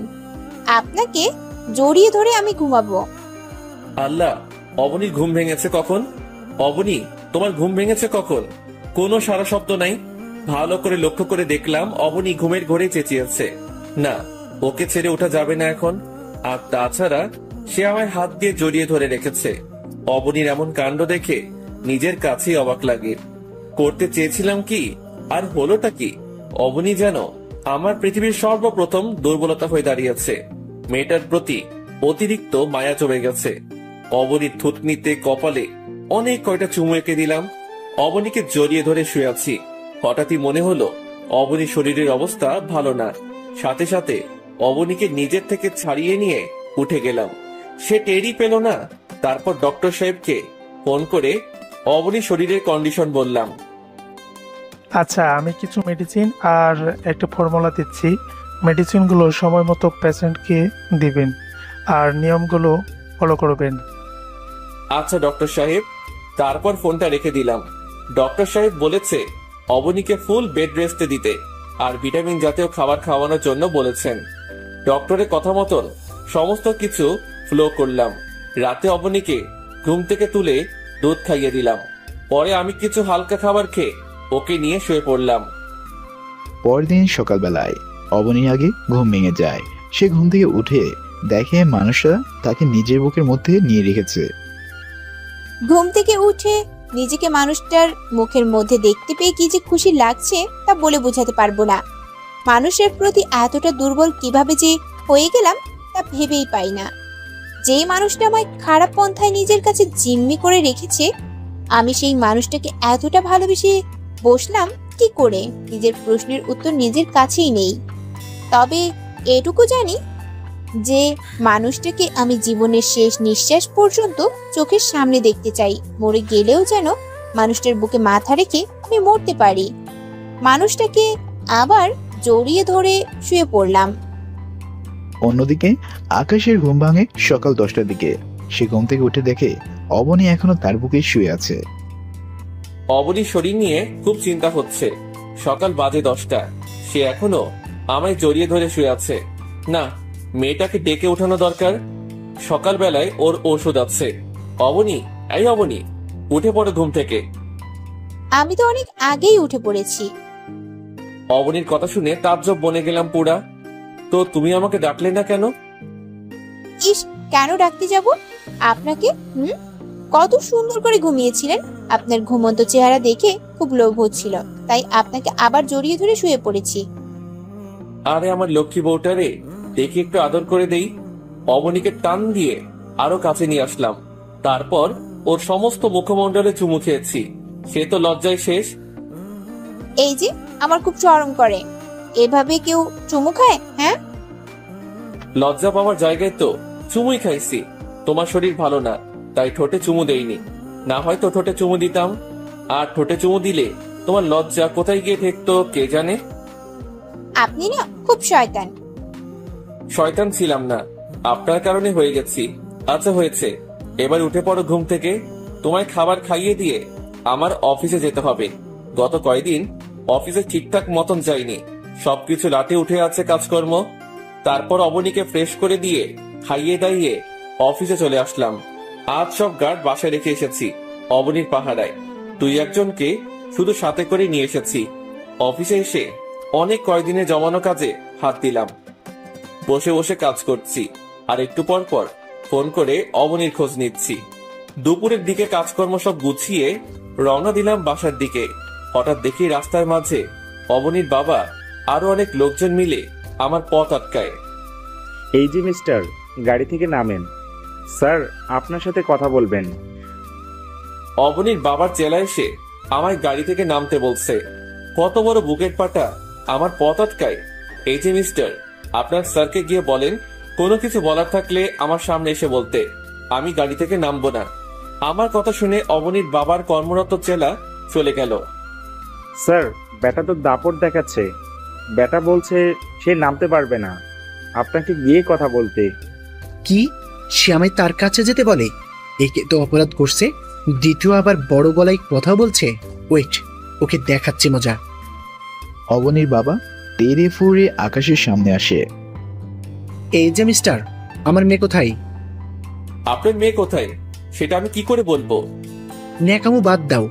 গতকাল হসপিটালে ফুটেজ আমি দেখেছি, তুমি আমার মেয়েকে কোলে করে নিয়ে হসপিটাল থেকে বের হয়েছো। ফালতু কথা বলে নিজের সময় নষ্ট করিয়েন না। আমি আমার বউকে নিয়ে হসপিটাল থেকে বের হয়েছি। সো রাস্তা ছাড়ুন, বাড়ি যাব। বউ ঘরে অপেক্ষা করছে। এই বেটা, তুই আমার মুখের উপরে কথা বলিস? হ্যাঁ, তুই জানিস আমি কে? আমি শহরের নামি দামি বিজনেসম্যান আনিসুজ্জামান। সে আপনি যেই হবেন হন, তা দিয়ে আমার কোনো কাজ নেই। আপনি শহরের নামকরা বিজনেসম্যান হতে পারেন, কিন্তু মাথায় রাখবেন আপনার দাপট সবার উপরে চলবে না। আমিও শহরের নামকরা বিজনেসম্যান। আকাশ মাহমুদের নাম তো শুনেছেন হয়তো। সো নিজের অবস্থান নিয়ে বড়াই করিয়েন না। তুই অনেক বড় বার বেড়েছিস। তুই জানিস না আমি তোর সাথে কি করতে পারি? আমি ভিডিও ফুটেজ সেনাবাহিনীর হাতে তুলে দিলে তারা তোর পিঠের চামড়া তুলে ফেলবে। আরে জানতো, যাকে দেখানোর দেখান। আকাশ মাহমুদ এসবে ভয় পায় না। আর দোষ ছাড়া সেনাবাহিনী কারোর কোনো ক্ষতি করে না। আমিও কোনো দোষ করিনি। আমি আমার স্ত্রীকে কোলে তুলে নিয়ে এনেছি, অন্যায়ের কিছুই করিনি। সো যা পারেন গিয়ে করেন। এই ড্রাইভার, গাড়ি স্টার্ট করো। ড্রাইভার আমার কথা মতন গাড়ি স্টার্ট করলো। বাড়াবাড়ির ফলটা কিন্তু ভালো হবে না। আর আমার মেয়েকে তুই কতদিন নিজের কাছে রাখতে পারিস সেটা আমি দেখব। ওকে, দেখা যাবে। আর হিসাব নিকাশের খাতা আমারটাও অনেক বড়। যেদিন আমি খাতা খুলে হিসাব নিকাশ করতে বসবো, সেদিন সব কয়টাকে 3.5 হাত মাটির নিচে পৌঁছে দিব। চললাম। সেখান থেকে চলে আসলাম। এই যে, আপনার কি হয়েছে? এতটা রেগে আছেন কেন? না, কিছুই হয়নি। অবনীকে মিথ্যা বললাম, কারণ তার বাবার কথা মনে করিয়ে দিয়ে তার মন খারাপ করতে চাই না। আচ্ছা, আপনাকে একটা কথা বলবো? হ্যাঁ, বলো। আমার না বাবা মায়ের কথা খুব মনে পড়ছে। আমাকে একটু তাদের সাথে দেখা করতে দিবেন? অবনীর কথা শুনে ভিতরটা কেমন জানি করে উঠলো। চুপ করে আছি। কি বলবো অবনীকে, তা খুঁজে পাচ্ছি না। কিছু বলছেন না যে? দেখা করতে পারো, কিন্তু তোমার বাবা যে তোমাকে আমার কাছ থেকে ছিনিয়ে নিয়ে যাবে। আমার বাবা কিছুই করতে পারবে না। আর আপনার ভরসা আছে তো আমার উপরে? ভরসা না, শুধু মনে প্রাণে বিশ্বাস করি তোমায়। তাহলে ধরে নিন, আমায় আপনার থেকে কেউ আলাদা করতে পারবে না। আমার বাবা যেই হোক না কেন, এটা মাথায় রাখবেন। আমিও তেনার মেয়ে। তেনার যদি শক্তি থাকে তিনি আমাকে আটকে রাখার, এইটা মাথায় রাখবেন। ওনার মেয়ে হয়ে আমারও শক্তি আছে ওনার থেকে ছুটে আসার। আর আমি যাওয়ার আরেকটা উদ্দেশ্য হলো, তেনাদের সাথে আপনাকে নিয়ে কথা বলবো আমি। অবনীর কথা শুনে অনেক বড় একটা ভরসা পেলাম। মেয়েটাকে অনেকদিন হয়েছে এনেছি। আজ অনেকদিন সে তার বাবা মায়ের মুখ দেখে না। আমারও এটা নিয়ে খুব খারাপ লাগে, তাই তাকে যাওয়ার অনুমতি দিয়ে দিলাম। তাকে যদি যেতে বারণ করি, হয়তোবা সে কষ্ট পাবে। যেই মেয়ে হসপিটাল থেকে পালিয়ে যাওয়ার সুযোগ পেয়েও পালিয়ে যায়নি, সেই মেয়ে অন্তত আমাকে ছেড়ে যাবে না। আর তার আচরণে আমি বুঝে গেছি যে সেও আমায় চায়। আচ্ছা, তাহলে আমি কখন যাব? বিকালে রেডি হয়ে থেকো, আমি তোমার বাসার সামনে নামিয়ে দিয়ে আসবো। আচ্ছা। বিকাল বেলায় অবনীকে তার বাসার সামনে নামিয়ে দিয়ে আসলাম। খুব ভয় হচ্ছিল অবনীকে নিয়ে, কিন্তু অবনীর আচরণে অনেকটা আস্থা পেয়েছি আমি, তাই তাকে যেতে দিয়েছি। আমি জানি অবনী আমাকে ভালোবেসে ফেলেছে। সে আমায় কোনো দিনও ঠকাবে না। তবে গুটিবাজি করলে সেটা তার বাবা করবে, কিন্তু তাতে কোনো আপত্তি নেই। নিজের জিনিসকে নিজের কাছে ছিনিয়ে কি করে আনতে হয় সেটা আমার ভালোই জানা আছে। আর তাছাড়া বাঘে সিংহের লড়াইয়ের সময় চলে এসেছে।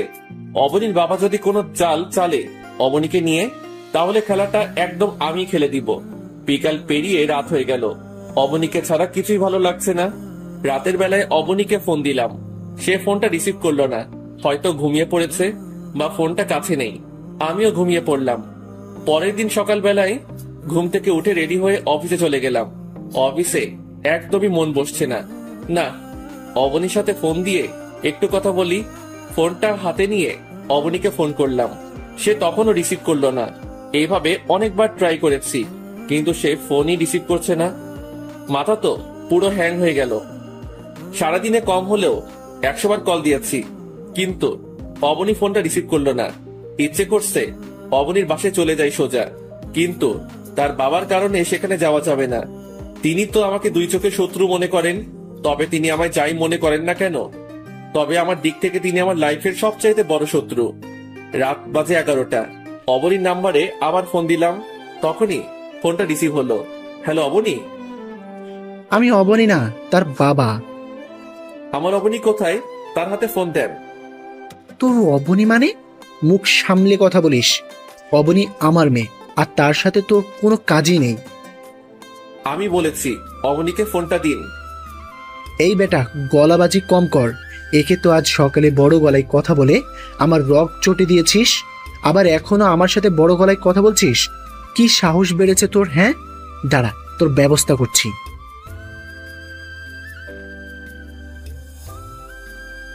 খুব রাগ উঠে গেল অবনীর বাবার কথা শুনে, তাই গালি দিয়ে বসলাম।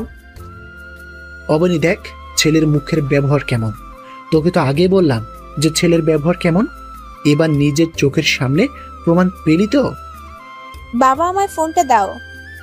অবনী বাবার হাত থেকে সে ফোন নিয়ে, আকাশ, আপনাকে অনেক ভালো ভেবেছিলাম, কিন্তু আপনি আসলে একটা গুন্ডা। আমার সামনেই আমার বাবাকে ধমকি দিচ্ছেন। অবনী কি করবো বলো, তোমার সাথে কথা বলতে না পেরে মাথায় রাগ উঠে গেছে। এই যে আপনার রাগ আপনার কাছেই রাখেন, আর শুনেন, আপনার সাথে আমার আর কোনো কিছুই নেই। তবে হ্যাঁ, আপনাকে আমি ভালোবেসে ফেলেছিলাম, কিন্তু বাসায় আসার পর আমার বাবা আমাকে সব বুঝিয়েছে। আপনি আমায় জোর করে বিয়ে করেছেন। আপনি আমাকে জিম্মি করে আমার মনকে আপনার আয়ত্তে করে নিয়েছেন। এতদিন হয়তো আমি একটা ঘোরের মধ্যে ছিলাম, কিন্তু এখন আমি সব কিছুই স্পষ্ট দেখতে পাচ্ছি। আর তাছাড়া আমার বাবা মা আপনার সাথে আমার সম্পর্ক মেনে নিবে না, তো আমি আমার বাবা মায়ের অমতে যেতে পারবো না। আমি যদি ওনাদের অমতে গিয়ে কিছু করি, আমার বাবা সোজা স্ট্রোক করে বসবে। এমনিতেও নাকি আমি চলে যাওয়ার পর একবার স্ট্রোক করেছে। এখন যদি আমি বাবার অমতে গিয়ে আপনার সাথে সংসার করি, এবার পাক্কা আমার বাবাকে আমার হারাতে হবে। সরি, হয় ক্ষমা করবেন। অবনী তুমি এসব কি বলছো?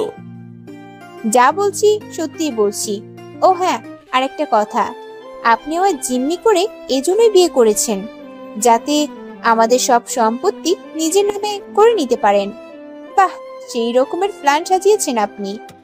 আজ যদি বাবা আমায় আপনার প্ল্যানের বিষয়ে না বলতেন, তাহলে তো কোনো দিন জানতে পারতাম না যে আপনি কত বড় হায়না। ছি, আমার ভাবতেই লজ্জা লাগছে যে কিনা আমি আপনার মতন একটা লোভী মানুষকে ভালোবেসে ফেলেছিলাম। অবনী তোমার বাবা সবটাই মিথ্যা বলেছে। এই জানোয়ার, চুপ একদম। আমার বাবার নামে একটাও বাজে কথা শুনবো না আমি। আর আজকের পর এই নাম্বারে কোনো ফোন না আসে। আপনার মতন লোভী মানুষের সাথে আমার সমস্ত সম্পর্ক শেষ। বাই। অবনীর কথা শুনে মাথায় আকাশ ভেঙে পড়লো মতন অবস্থা। ভেবেছিলাম হয়তো গুটিবাজি করলে অবনীর বাবা করবে, কিন্তু অবনীও যে এইরূপ গুটিবাজি করবে তা কোনোদিনও ভাবতে পারিনি। তবে হ্যাঁ, অবনীর কথা শুনে বুঝতে বাকি রইল না যে এর পিছনে কলকাঠি অবনীর বাবা নেড়েছে। খুব কষ্ট হচ্ছে বুকের ভিতরে, ইচ্ছে করছে চিৎকার করে কান্না করতে। তখনই আম্মু রুমে আসে। বাবা, আমি আগ থেকেই জানতাম যে মানুষটা এইরূপ কিছু করবে। যে মানুষটার খুন করতে হাত কাঁপে না, সে নিজের স্বার্থের জন্য কি কি করতে পারে তা হয়তো তোর ধারণার বাহিরে। কিন্তু আম্মু, এখন কি করব আমি? অবনীও যে আমায় ভুল বুঝেছে। আকাশ, কি করবি মানে? প্রতিশোধ নিবি। অনেক দিন তো চুপ ছিলি, এবার প্রতিশোধ নেওয়ার পালা চলে এসেছে। এমন ভাবে প্রতিশোধ নিবি মানুষটার উপরে, যাতে করে সে কবরে চলে যায়। হ্যাঁ আম্মু, ঠিক বলেছ, প্রতিশোধ নেওয়ার সময় এসে গেছে। আনিসুজ্জামান, তুই খালি ওয়েট কর, তোর রক্ত দিয়ে হোলি খেলার সময় এসে গেছে। তোর জীবনের শেষটা আমার হাতেই হবে। হাতের কর গুনে গুনে নিঃশ্বাস নে। আর হয়তো কিছু সময় অতিথি তুই দুনিয়ার, এরপর তোর খেল খতম। তুই আমার সাথে গুটিবাজি করেছিস তো, এবার দেখবি আসল গুটিবাজি কাকে বলে। সেদিনই বুঝতে পারবি অপকর্মের ফল কতটা ভয়ঙ্কর হয়। সময়ের অপেক্ষায় বসে আছি আর ভাবছি কিভাবে অবনীকে তার বাবার কাছ থেকে আমার কাছে নিয়ে আসবো, কিন্তু কোনো কিছুই যেন মাথায় খেলছে না। কারণ অবনীর বাসায় অনেক কড়া সিকিউরিটি, তাদের মধ্যে দিয়ে গিয়ে অবনীকে তুলে আনা যাবে না, তবে চাইলে লোকজন দিয়ে সেটা আমি করতে পারি, কিন্তু অতিরিক্ত হাঙ্গামা আমি করব না, কারণ এতে দুই পক্ষেরই হেনস্থা হবে। তাই ঠান্ডা মাথায় একটা প্ল্যান বানালাম। আমার লোক যে আছে, অবনীর বাবার বডিগার্ড, তাকে ফোন দিলাম। তার নাম রফিক। স্যার বলেন। রফিক, আমি কি বলি সেটা মন দিয়ে শোনো। অবনীকে যেদিন ওর বাবা কলেজে পাঠাবে সেদিন তুমি আমায় ইনফর্ম করবে। আচ্ছা স্যার। আরো কি কি করতে হবে সবকিছু রফিককে শিখিয়ে দিলাম। আজ 1 সপ্তাহ ধরে সুযোগের অপেক্ষা করছি, কারণ আমি অবনীর বাসায় কোনো হাঙ্গামা করতে চাই না। 10 দিনের মাথায় রফিক আমাকে ফোন দিল। স্যার ম্যামকে কলেজে পাঠিয়েছে আজকে। ওকে, বাকিটা আমি দেখছি। তা ঠিক আছে, কিন্তু স্যার ম্যামের সাথে অনেকগুলো বডিগার্ড নিযুক্ত করে দিয়েছে ম্যামের বাবা। রফিক, তুমি সেটা নিয়ে টেনশন করিও না। তুমি এটা ভালো করেই জানো যে আমি কত বড় খেলোয়াড়। জি স্যার। ওকে, তাহলে এখন রাখছি। আর তোমায় কি বলেছি সেটা মাথায় রেখো। তারপর ফোনটা রেখে দিলাম। পরে আমিও আমার সমস্ত গার্ড নিয়ে কলেজে চলে গেলাম। অবনীকে আজ তুলে নিয়ে আসবো, দেখি ওকে আমার থেকে এবার কে আলাদা করে। কলেজে পৌঁছে অবনীকে তুলে আনতে যাব, তখনই তার বাবার চেলাপেলা আমায় আটকায়।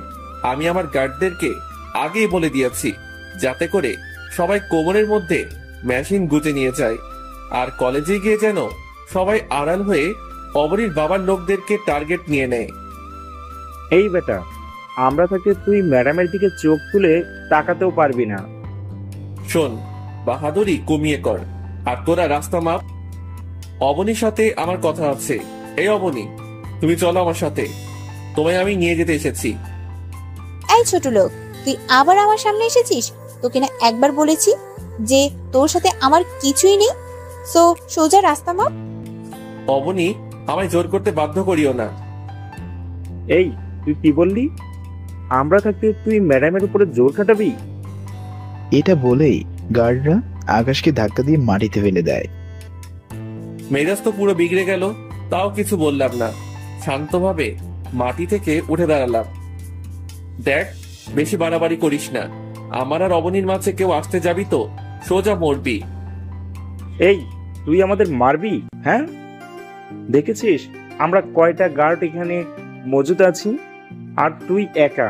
কি মারবি তুই আমাদের? তোরা অনেক কয়টা গার্ড একত্রে দেখে খুব বুলি ফুটেছে মুখে, তাই না? একবার আশেপাশে চোখ পাকিয়ে দেখতো কিছু দেখতে পাস কিনা। অবনীরা গার্ডরা আশেপাশে তাকিয়ে দেখে ওদের সব কয়টা গার্ড নিশানায় দাঁড়িয়ে আছে। কিরে, কিছু দেখতে পেলি? গার্ডরা সবাই চুপসে যায়। কই গেল তোদের মুখের সাউন্ড? এবার দেখা বড় গলা।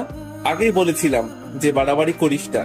এখন যদি তোদের গার্ড সব কয়টার মাথার খুলি উড়িয়ে ফেলি, তাহলে কে আসবে তোদেরকে বাঁচাতে?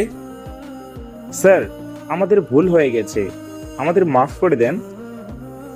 মাপটাপ কোনো কিছু নাই, এক সাইডে গিয়ে দাঁড়া আর আমাকে আমার কাজ করতে দে। গার্ড সব আমার কথায় এক সাইড হয়ে গেল, আর আমি অবনীকে জোর করে কোলে তুলে নিলাম। অবনী কোল থেকে নামার জন্য খুব জোর পিড়াপিড়ি করছে, কিন্তু আমি তাকে 2 হাত দিয়ে খুব শক্ত করে ধরে আছি। সে হাজার চাইলেও আমার কোল থেকে নামতে পারবে না। শোন, আমার বউকে আমি নিয়ে গেলাম। তোর স্যারকে বলিস টিনার যদি হেডাম থাকে তাহলে আমার থেকে আমার বউকে আলাদা করতে। তারপর সেখান থেকে চলে আসলাম। অবনীকে কোলে করে নিয়ে এনে গাড়িতে বসিয়েছি। ড্রাইভারকে বললাম গাড়ি ড্রাইভ করতে। তুই আসলে একটা জানোয়ার। তোর মতন মানুষকে কিভাবে আমি ভালোবেসেছিলাম তা আল্লাহ জানেন। নিজের ভালোবাসাকে নিজের করে পাওয়ার জন্য আমি এর থেকেও নিচে নামতে পারি। এই জানোয়ার, তোর ওই বাজে মুখে ভালোবাসার নাম নিবি না। তোর মনে ভালোবাসা বলতে কিছুই নেই, ভিতরে আছে শুধু লোভ। আমায় নিজের করে কিভাবে আমার বাবার সম্পত্তি হাতাবি, সেই সব কিছুই তোর মাথায় ঘুরঘুর করে। অবনী না জেনে কোনো কথা বলা ঠিক না। এই জানোয়ার, কি জানি না আমি? হ্যাঁ, আমি সবটাই জানি। তুই আমায় জোর করে এই জন্যই বিয়ে করেছিস যাতে আমার বাবার সব সম্পত্তি নিজের করে নিতে পারিস। অবনী ভেবেচিন্তে কথা বলো, আমার ভিতরে কোনো লোভ নেই। আচ্ছা যাও, এক মুহূর্তের জন্য ধরে নিলাম যে আমি তোমার বাবার সম্পত্তির জন্য তোমায় জিম্মি করেছি, কিন্তু তুমি এটা বলতে পারবে যে যতদিন তুমি আমার সাথে ছিলে সেই সময়ে ভালোবাসার কোনো কমতি তুমি আমার মাঝে দেখেছো, বা কখনো আমার আচরণে এটা মনে হয়েছিল যে আমি তোমার সাথে ধোঁকাবাজি করছি? না, তা মনে হয়নি। তবে পরে বাবার কথা শুনে আমি সবটা ভেবে দেখছি যে তুই বাবার সম্পত্তির জন্য আমায় জিম্মি করেছিস, আমায় ভালোবেসেছিস। অবনী, এই চিনলে আমাকে? এই, একদম ন্যাকামি করবি না। তুই একটা জানোয়ার। তুই আমার সাথে ছলনা করেছিস। তুই যদি সত্যি আমার সাথে ছলনা না করতি তাহলে তোর হাত কোনোদিনও আমি ছাড়তাম না, কারণ তোর ছলনাগুলো আমার কাছে দুনিয়ার শ্রেষ্ঠ ভালোবাসা মনে হয়েছিল। তবে সম্পূর্ণটাই মিথ্যা। সব কিছুই এখন আমার চোখের সামনে ক্লিয়ার। অবনী, তোমায় আর আমার কিছু বলার নেই, তবে অতি শীঘ্রই হয়তো সবটা তুমি জানতে পারবে। তখন তুমি হয়তো বুঝবে যে কে ভুল কে সঠিক। তবে মাথায় রেখো, এখন এর বলা কথাগুলো মনের ভিতরে ছুরির মতো আঘাত করেছে। আরে যা যা, আমার আর কিছুই দেখার বাকি নেই। অবনীকার কিছুই বললাম না, ওকে নিয়ে সোজা বাসায় এসে পড়লাম। তখনই একটা অপরিচিত নাম্বার থেকে ফোন আসে। হ্যালো বলতেই অপর পাশ থেকে অবনীর বাবা চেঁচিয়ে ওঠে, উত্তর বাচ্চা, আমার মেয়েকে তুই আবার উঠিয়ে নিয়ে গেছিস। তুই খালি তৈরি থাক, তোর কি হাল করি তুই খালি এবার দেখবি। সেনাবাহিনী নিয়ে আমি তোর বাসায় আসছি, তোর বাপের নাম সহ বলিয়ে দেবে তোকে। ওকে আয়, আমি তৈরি আছি। আর শোন, বাপের নাম আমার না, তোর নিজেরটা ভুলে যাবি। এটা বলতে না বলতে ফোনটা কেটে দিল। ঘন্টাখানেক পর আমার বাসায় কয়েকটা সেনাবাহিনী গাড়ি আসে, সাথে অবনীর বাবাও। স্যার, এই জানোয়ারটা আমার সম্পদ হাতানোর জন্য আমার মেয়েকে জোর করে তুলে এনেছে। আকাশ সাহেব, উনি যা বলছেন তা কি ঠিক? পাশেই অবনী ছিল, সে দৌড়ে তার বাবার কাছে চলে যায়। না স্যার, আমি আমার বউকে তুলে এনেছি। এই যে কাগজপত্র, বিয়ের কাগজ সেনাবাহিনীর অফিসারের হাতে দিলাম। স্যার, আপনারা কেউ ওর কথায় বিশ্বাস করবেন না। এই ছেলে আমার মেয়েকে জোর করে তুলে এনে বিয়ে করছে, যাতে করে আমার সমস্ত সম্পত্তি নিজের নামে করতে পারে। আনিসুজ্জামান সাহেব মুখে লাগাম দেন, আমি শুরু হয়ে গেলে না আপনার জীবনে রশি কেটে যাবে। স্যার, দেখছেন কেমন বেয়াদবের মতো আচরণ করছে আপনাদের সামনে। আকাশ সাহেব, আপনি নিজেকে নির্দোষ প্রমাণ করেন, না হয়তো আমরা আপনাকে গ্রেপ্তার করব। ওকে স্যার, করছি, একটু সময় দিন। আনিসুজ্জামান সাহেব, এটা মাথায় রাখা উচিত ছিল আপনার যে গর্ত খুঁড়তে গেলে মাঝে মাঝে কেঁচো জায়গায় সাপও বেরিয়ে আসে। এই ছেলে, তুই কি বলতে চাস? হ্যাঁ, তুই সাপ? আমি শুধু সাপ না, তোর জীবনের কাল আমি। মনে পড়ে রাহেলার কথা? আকাশের মুখে রাহেলার কথা শুনে অবনীর বাবা থতমত হয়ে যায়। এই কে তুই? আর কোন রাহেলা? কোন রাহেলা তোর মনে পড়ছে না? ওকে, আমি মনে করিয়ে দিচ্ছি। আমি তোর ছোট বোন রাহেলার গর্ভের সন্তান, যাকে তুই লোক সমাজের সামনে দুশ্চরিত্র বলে খেতাব দিয়ে মানুষের হাতে সঁপে দিয়ে মেরে ফেলেছিলি। মনে পড়ছে কিছু? এই ছেলে, কি সব আবল তাবল বলতেছিস তুই? আমি কোনো রাহেলাকে চিনি না। ওকে, আমি আরো মনে করিয়ে দিচ্ছি। স্যার, আমার মা ছিল এই লোভী লোকটা ছোট বোন।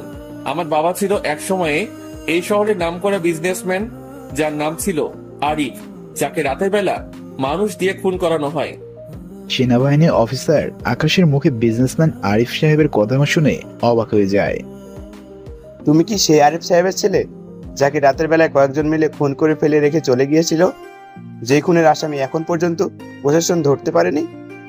হ্যাঁ, আমি তারই ছেলে। আমার বাবার সম্পদের লোভে পড়ে এই লোক আমার বাবাকে মানুষ দিয়ে খুন করিয়েছে। শুধু তাই নয়, আমার বাবাকে মারার পর যখন আমার মায়ের জন্য আমার বাবার সম্পত্তি নিজের নামে করতে পারছিল না, তখন আমার মাকে লোক সমাজের সামনে নষ্টা মেয়ে বলে ছেড়ে দেয়। আর লোক সমাজ এই লোকের কথায় সেসব বিশ্বাস করে আমার মাকে পাথর নিক্ষেপ করে মারে। আকাশের মুখে এসব কথা শুনে সবাই হাঁ করে তাকিয়ে আছে আকাশের দিকে, বিশেষ করে অবনী। সে তো কোনো আকাশের কথাগুলো নিজের কানকে বিশ্বাস করতে পারছে না। স্যার, এই ছেলে সব মিথ্যা বলছে, সব কিছুই আমার নামে বানিয়ে বানিয়ে বলছে, যাতে করে আমার উপরে সব দোষ চাপিয়ে দিতে পারে। স্যার, কে সত্যি আর কে মিথ্যা সেটা প্রমাণ দিচ্ছি। গার্ডকে ফোন করলাম যে অবনীদের বাসায় আমার কথায় কাজ নিয়েছিল। রফিক ভাই, তোমাকে যার কথা বলেছিলাম তুমি তাকে নিয়ে একটু আমার বাসায় জলদি আসো। 30 মিনিটের মধ্যে রফিক সেই মানুষটাকে নিয়ে আমার বাসায় হাজির। সেই মানুষটাকে দেখে সবাই ভূত দেখার মতন চমকে আছে। অবনী আর তার বাবার তো হুশি হয়ে গেছে। মানুষটা আর কেউ না, অবনীর মা। খালাম্মা, আজ আপনাকে একটা কথা বলি। আপনি যদি সারা জীবন কোনো আসামিকে বাঁচিয়ে তার সাথে সংসার করতে চান তাহলে কিন্তু সমানভাবে দোষী আপনিও। আর একটা কথা মাথায় রাখবেন, আপনার গর্ভেও সন্তান হয়েছে। আপনি কোন এক সন্তানের মা, আমিও আপনার ছেলের মতন। আজ যদি আপনার ছেলের উপরে কেউ অত্যাচার করে তাহলে আপনি কি প্রতিবাদ করবেন না, অন্যায়কে সাপোর্ট করবেন? অবনীর মা থর থর করে কাঁপতে শুরু করে। তিনার মুখ দিয়ে যেন কোনো কথাই বের হচ্ছে না। তিনি একবার আকাশের দিকে তাকাচ্ছেন, আরেকবার তিনার হাজবেন্ডের দিকে। এই যে ম্যাম, আপনার কিছু বলার থাকলে আপনি আমাদের নির্ভয়ে বলুন। অবনীর মা তাও চুপ করে আছেন। আন্টি, আপনার কাছে হাত জোর করছি, আমি আপনার পেটের সন্তান হলেও কি আপনি এভাবে চুপ করে থাকতেন? আন্টি, আপনি আজ যদি মুখটা খুলেন তাহলে কোনো দিন আমি আর ন্যায় বিচার পাবো না। তবে মাথায় রাখবেন, খোদার দুয়ারে আপনি কোনোদিনই মাফ পাবেন না অন্যায়ের পক্ষ নিয়ে। হ্যাঁ স্যার, আমার অনেক কিছু বলার আছে। আমার স্বামী সম্পদের জন্য আকাশের মা বাবাকে খুন করে, শুধু খুন না, নির্যাতন করে মারে তাদের।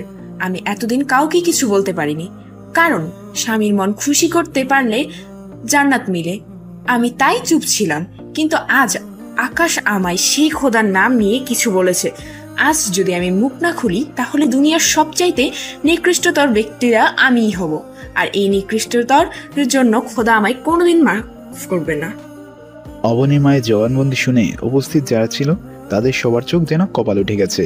বিশেষ করে অবনী তার বাবার। সেনাবাহিনী অবনীর বাবাকে সাথে সাথে গ্রেপ্তার করে। এতটা সময় অবনী চুপ ছিল। আনিসুজ্জামান সাহেব, আপনাকে গ্রেপ্তার করা হলো। স্যার একটু ওয়েট, মানুষটাকে আমার কিছু বলার আছে। এই যে মিস্টার আনিসুজ্জামান, আজ আপনাকে কিছু কথা বলতে ইচ্ছে করছে। এতদিন আমাদেরকে অসৎ উপার্জনের টাকা পয়সা দিয়ে লালন পালন করার জন্য খোদা আপনার বিচার করুক। আর আপনার মতো জঘন্য পিতার ঘরে কোনো মায়ের সন্তান না জন্মাক। ছি, আপনি আমার বাবা, এটা ভাবতেও আমার ঘৃণা হচ্ছে। স্যার, এই জঘন্য লোকটাকে আপনারা আমার চোখের সামনে থেকে নিয়ে যান। সেনাবাহিনী অবনীর বাবাকে ধরে নিয়ে যায়। তিনাকে ধরে নিয়ে যাওয়ার পরই এই কান্নার রোল পড়ে যায় সেখানে। অবনীর মা আর অবনী ফুপিয়ে কান্না করে দেয়। অবনীর কান্না দেখে যেন ভিতরটা ফেটে যাচ্ছে। কাঁদুক, আরো কাঁদুক। তখন আমারও খুব করে কাঁদতে ইচ্ছে করছিল, কিন্তু সে আমায় সামলায়নি, বরং আরো টানা মেরেছে। মেয়েটা কান্না করতে করতে হেঁচকি উঠে যায়। এবারে দাঁড়িয়ে থাকতে পারলাম না, দৌড়ে অবনীর কাছে চলে গেলাম। আরে পাগলি, এত কান্না করছো কেন? আকাশ প্লিজ আমায় ক্ষমা করে দাও। আরে ক্ষমার কি আছে এখানে? যে দোষ করেছে সে শাস্তি পেয়েছে। হ্যাঁ, দোষ তো আমিও করেছি। তোমার উপর কত নানা রকমের আরোপ লাগিয়েছি। আরে তুমি তো না জেনে লাগিয়েছো। যাই হোক আকাশ, আমি আর কোনোদিন তোমার সামনে দাঁড়াতে পারবো না। অবনী, আমি কিছুই মনে করিনি। হয়তো একটু কষ্ট লেগেছে মনে, কিন্তু এখন সব ওকে। আকাশ, আমি আর এই মুখ তোমাকে দেখাতে পারবো না। একে তো তোমার বাবা মায়ের খুঁড়ির মেয়ে, দ্বিতীয়ত নানান অপবাদ দিয়েছি আমি। অবনী, পাগলামো করো না। আকাশ, আমি তোমার জীবন থেকে সরে যাব, চিরতরে সরে যাব। খুব ভালোবেসেছি, তারপর তোমার ঘৃণা করেছি কোনো কারণ ছাড়াই। সব কিছুই চোখের সামনে ক্লিয়ার হয়ে গেছে। তোমার শুধু হেট করেছি আমি, কিন্তু বিশ্বাস করো, তোমার নিয়ে এখন মনের মধ্যে খুব ঘূর্ণিঝড় বইছে। তবে এইটাই আমার শাস্তি। আমি তোমায় যে কষ্ট দিয়েছি সেই কষ্ট এখন আমি নিজেকে দিব। অবনী, কি বলছো আবল তাবল? আকাশ, আমায় ক্ষমা করে দাও। আমি চলে যাচ্ছি তোমার থেকে অনেক দূরে। এই কলঙ্কিত মুখ আমি আর কোনোদিন তোমায় দেখাবো না। এটা বলেই অবনী হাঁটা দিয়ে ঘর থেকে বের হতে যেতে ধরে। কয়েক কদম যেতেই সে মাথা ঘুরে ফ্লোরের উপরে পড়ে যায়। এরপর তার আর কিছু মনে নেই। অবনী ফ্লোরের উপরে পড়েনি, তার আগে আকাশ তাকে ধরে ফেলেছে। আম্মু তোমরা আন্টিকে সামলাও, আমি অবনীকে নিয়ে হসপিটালে যাচ্ছি। অবনীকে হসপিটাল নিয়ে আসলাম। ডক্টর অবনীর কন্ডিশন দেখে মুচকি মুচকি হাসছে। ডক্টর, অবনীর কি হয়েছে? আপনি বাবা হতে চলেছেন, আর চিন্তার কোনো কারণ নেই। অতিরিক্ত প্রেসার পড়েছে দেমাগে, তাই বেহুশ হয়ে গেছে। কিছু সময়ের মধ্যে তার জ্ঞান ফিরে আসবে। তারপর ডক্টর চলে যায়। একটু পর অবনীর জ্ঞান ফিরে আসে। সে চোখ খুলে দেখতে পায় আকাশ তার সামনে বসে আছে। এই যে আপনি আমাকে কোথায় নিয়ে এসেছেন? আমাকে ছেড়ে দিন, আমি নিজেকে শান্তি দিব। আপনার থেকে নিজেকে দূরে সরিয়ে।